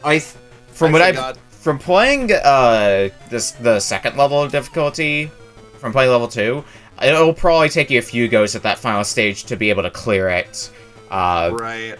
Because the ceiling for how many stars you need to get is pretty high. Yeah. But yeah, pretty charming. You're probably not going to be playing it in super long bursts or anything like that. But you'll enjoy what you play of it. So would recommend because of that. I will also say that if you can, get the OST for that game because it's absolutely insane. Like, Yuzo Koshiro and Manami Matsumae did freaking music for this game. If you know, you know. Like, absolutely insane OST. Like, it slaps. Alright, game number 4, Tetris Battle Gaiden for Super Nintendo. Or Super Famicom, rather. Happy 40th anniversary, Tetris! Oh, man. Even though I absolutely sucked at the game tonight, it's literally one of my favorites. Yeah, it's a good one. I think I'd mesh with it better if players had their own stacks instead of sharing a piece bag, but it's just adhering to my own play style. The game itself is real fun though. If you want like a versus Tetris game, and one that's not super serious, like. As a competitive game. Like, I wouldn't say this is as serious of a competitive game as, like, Tetris Attack, for example. I will say this, though, there is definitely a competitive scene for Tetris Battle Gaiden, though, so... I believe that. Yeah. Would love to... If I saw, like, a tournament pop up at a tournament, or, like, at a convention for Tetris Battle Gaiden, yeah, I'd play it. Alright, and the final game for tonight, Wario Land 2 on Game Boy Color. Really, really fun game. I really do just find it to be like a really enjoyable experience. God Wario, by the way. Yeah, God Wario. Wario is immortal. Yeah, I literally. I sadly never played the game never played the series beyond Wario Land 4. Or before Wario Land 4, I should say, but now I know what I was missing. Yeah. Because it's actually a pretty good game. Wario Land 1 plays... I was able to play it a little bit longer. Wario Land 1 plays pretty differently from Wario Land 2. Wario Land 3, in terms of how it plays, pretty much the same as Wario Land 2. But it's just structured a lot. Very differently. Wario Land 3 will continue to be the one that I'm going to recommend of them. But that's just my personal opinion. You can't really go wrong with any of the three of them, if you ask me. All right, and now we try to rank these games. So starting with Beak. Oh, this is gonna be tough. This is gonna be a toughie across the board. Yeah, because all of these games are really solid. But if I had to pick, not exactly the worst, but at least the one ranked 5th, I think I would still give it to Ufouria because it took us too long to realize how you had to attack. Plus, there were a couple of so friendly chumps, and I didn't like respawning to the beginning of the entire game. With all my stuff granted, every time I got a game over. Let's see. 4th is gonna be Magical Cheese. Really fun. Kind of suffers from the whole, oh, you have to play this on a harder difficulty to get everything, and if you can play through the entire game on normal difficulty, that's fine. It's usually when they demand you play the game on hard difficulty where I have problems with it. Yeah, especially when it turns into Toho by the end. Yeah, normal difficulty from what I was playing of it was pretty tolerable, at least to me. Got through stage 3 as the timer ran out on normal difficulty, so seems reasonable difficulty-wise for a shmup. Alright. 3, I'm giving it to Wario Land 2. Great time, always good to play as Wario. Kinda wish there was a way you could level select, because it seems like you have to just get everything in one run. Unless I'm wrong and there's a new game plus. You can level select after you beat one route. Yeah, okay. once you get an ending, then there's a level select that pops up, and it'll also conveniently show you whether or not you've gotten the treasure in that stage. So if you're hunting for those, you can do that. Okay, that's good. I was worried about that for a moment. I think it also indicates which stages you should be looking in if you're looking for branching paths to get to new worlds. So Gotcha. 2, I'm giving it the Tetris Battle Gaiden. Fun time, always good to play some Tetris. It does get hard, but I think we were at a pace where we just at least eased ourselves into the game, and I might actually go through this, not mastering the set, hell no, that requires you a perfect run. That requires you to not use a continue on expert difficulty. I just put the Wario Land 2 stage select in Retro Book Club so you can see it. Oh, nice, thank you. And then number 1 is going to be Kirikiri Star Knight DX, because it is an arcade game and it is very short, but it has a lot of replayability because of that arcade feelsy. It feels like the type of game that would be really fun, that you would just pass your controller around to your friends to see who would get the highest score, or while doing other stuff. And the music, and especially for the NES game, it's a really good homebrew. Yeah, it really is, actually. Like, I was surprised by the quality of it when I found out about this game. I'm just like, wow, this is actually really good. Alright, MjuRAE? Well, my order is quite different since... I have a feeling a number of our orders are going to be pretty different from one another. Yeah, to me, the worst one of the bunch today was Tetris Battle Gaiden, since it was just way too sweaty for my taste. Fair enough. Yep.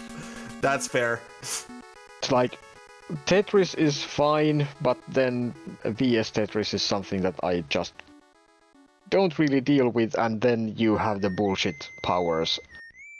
on top of that, and it just annoys me too much. Number 4 is Magical Chase. Basically the same reason. The game is really neat, but at least to me, the whole shoot 'em up stuff just gets too hectic, I guess. I'm not really a shoot 'em up guy, so I can see that it is a decent game, but still. That is fair. Number 3 is the Kira Kira Star Night DX. Since to me it's more like a coffee break distraction, but the music is really awesome.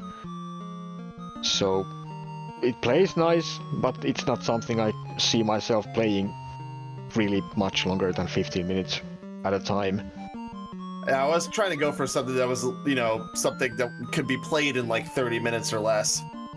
Instead of, you know, like a 5-hour game trying to get like the first 30 minutes of it. I'm just like, Right. No, let's give them their money's worth, you know?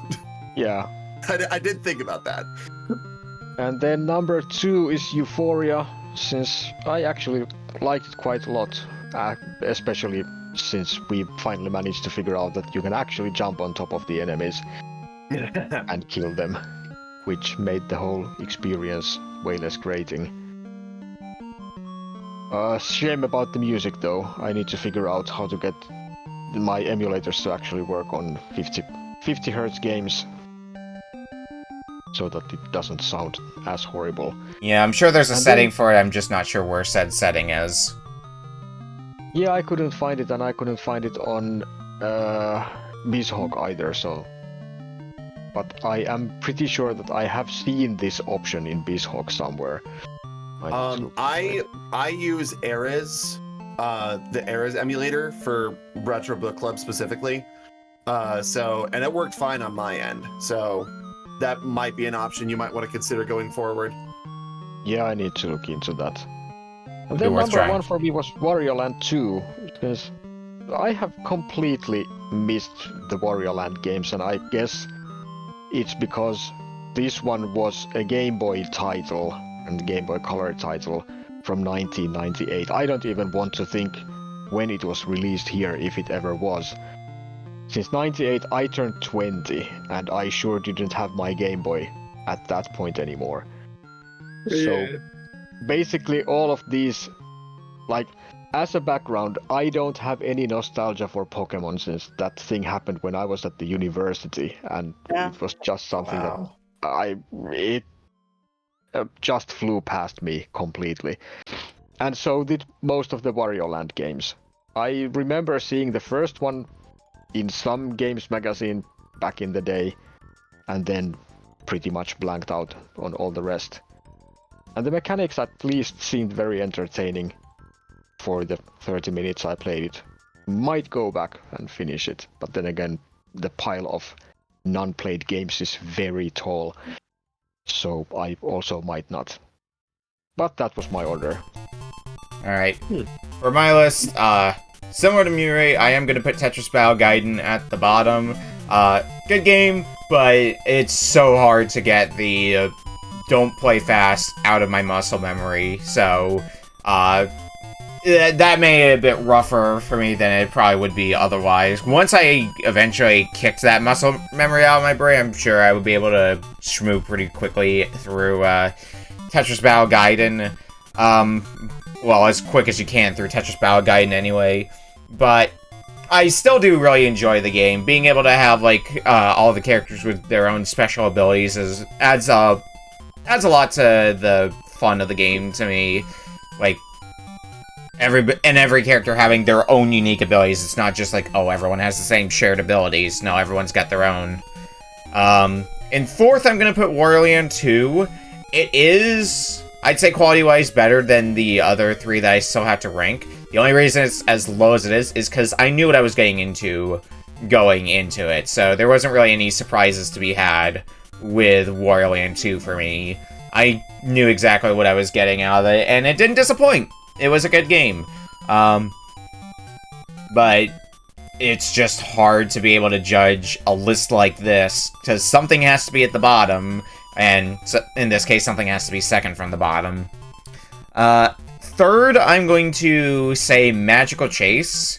Because at this point, I'm kind of weighing, because I'd say between Magical Chase, Ufouria, and Kira Kira Star Knight, they all have, like, a specific downside. In the case of Magical Chase, it was, the game prematurely ending if you're playing on the easiest difficulty, which was a bit of a nuisance, because I didn't really get to play past Stage 3, but when I did play the game, I did enjoy, so one I could see myself going back to finish. In second, I'm going to say Ufouria.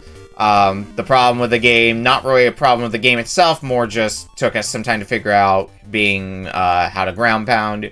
Once we figured that out, we were moving pretty, at least somewhat comfortably through Ufouria, and it was being pretty fun.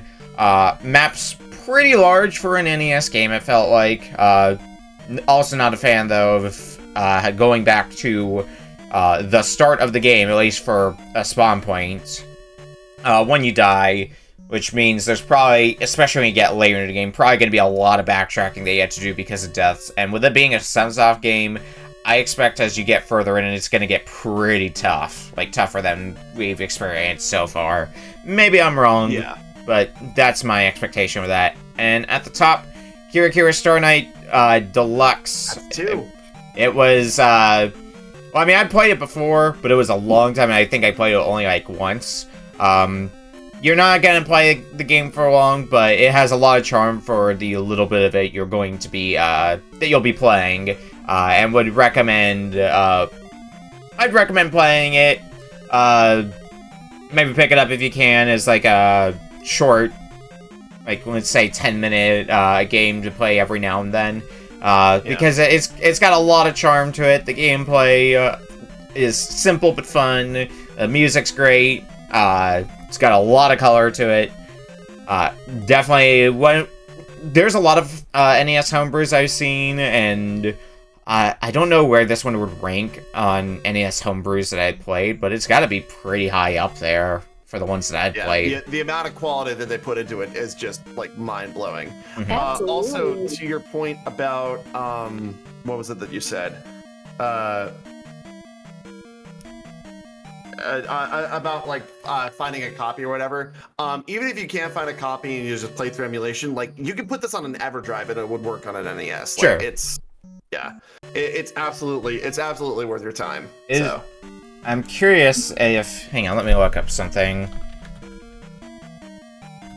Well, I just got through the last of my games, so RedLion, you want to give your list while I'm looking up what I'm trying to look up? Sure. Oh boy. You're putting me between a rock and a hard place, bro.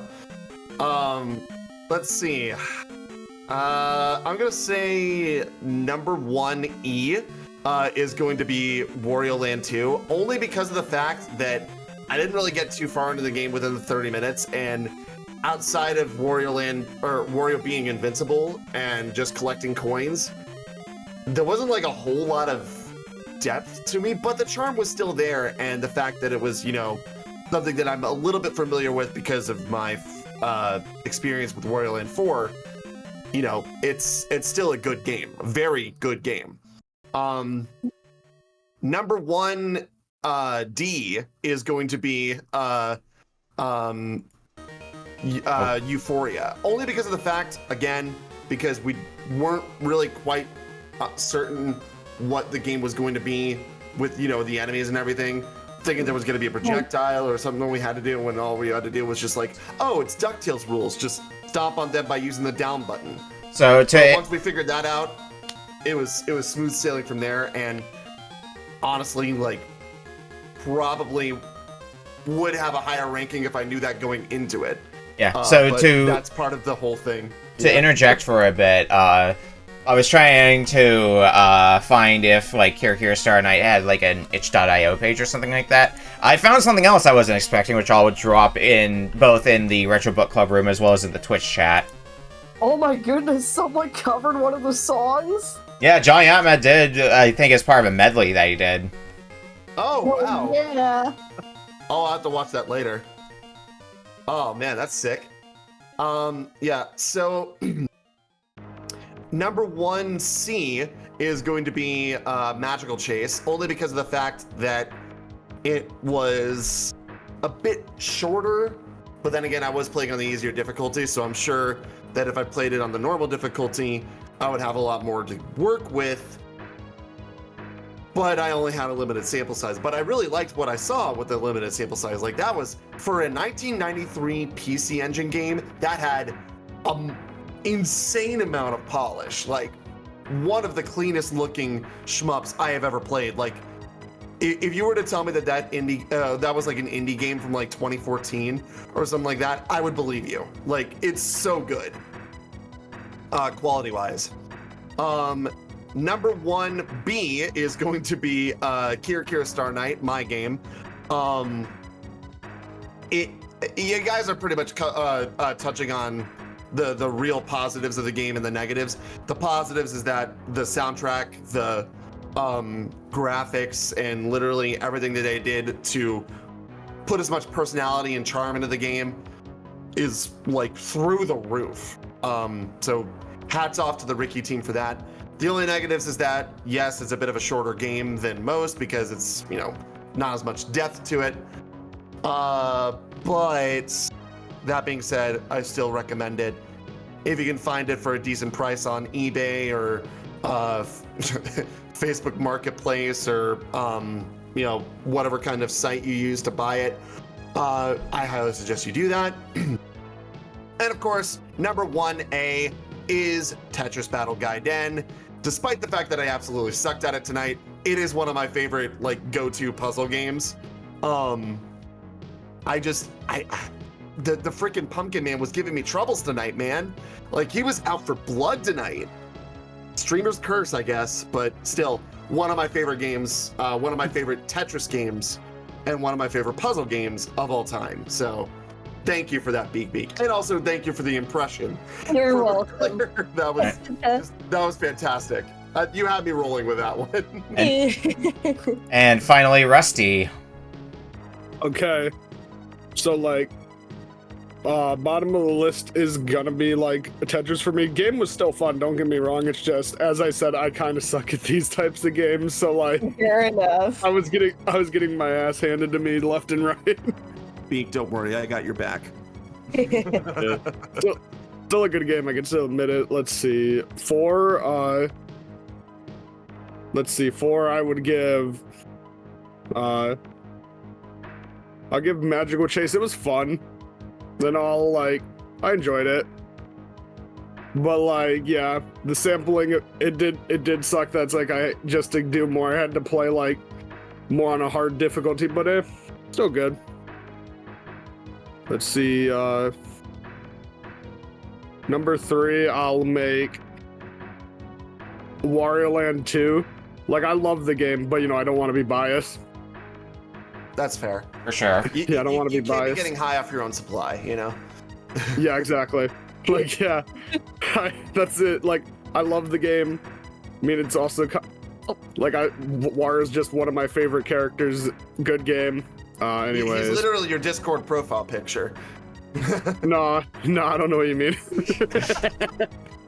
No, that's my brother, Wario.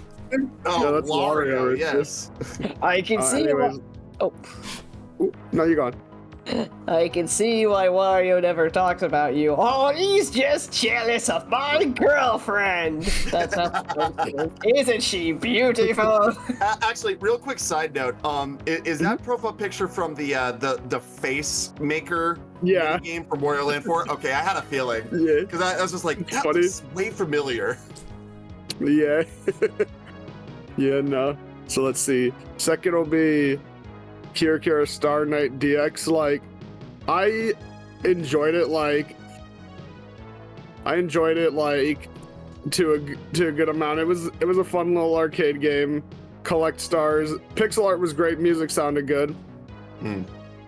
Yeah, plain and simple. Nice little simple game to just sit down and enjoy for a bit. It's weird that Ufouria made it to the top for me, because, like, at the start, I was like, oh, this feels rough. Once I started to get it, though, like, really understand where I was going, I don't know, I started to enjoy the game a bit more. Like, I was like, ooh, okay, I'm getting it. unlocked, I'm assuming that's a ghost as the third one. I believe so. Yeah, it's a ghost. But yes. Yeah. Yep. Like, I unlocked him, was gonna get going places, and then I was like, oh, I don't gotta go there. Then, judging by the box art, I'm guessing the fourth one's a frog of some kind. It's more like a fish. Yeah. I think it's closer to what it's supposed to be. Alright, well. Yeah, no. That then is a wrap for this week. So, what do people have going on that they want to promote, starting with Beak Beak? Alright, for me, Retro Achievements is still going good. We are 5 games away from getting Mastery 400, and we finally mastered Pokemon Heart Gold's Professor Oak Challenge.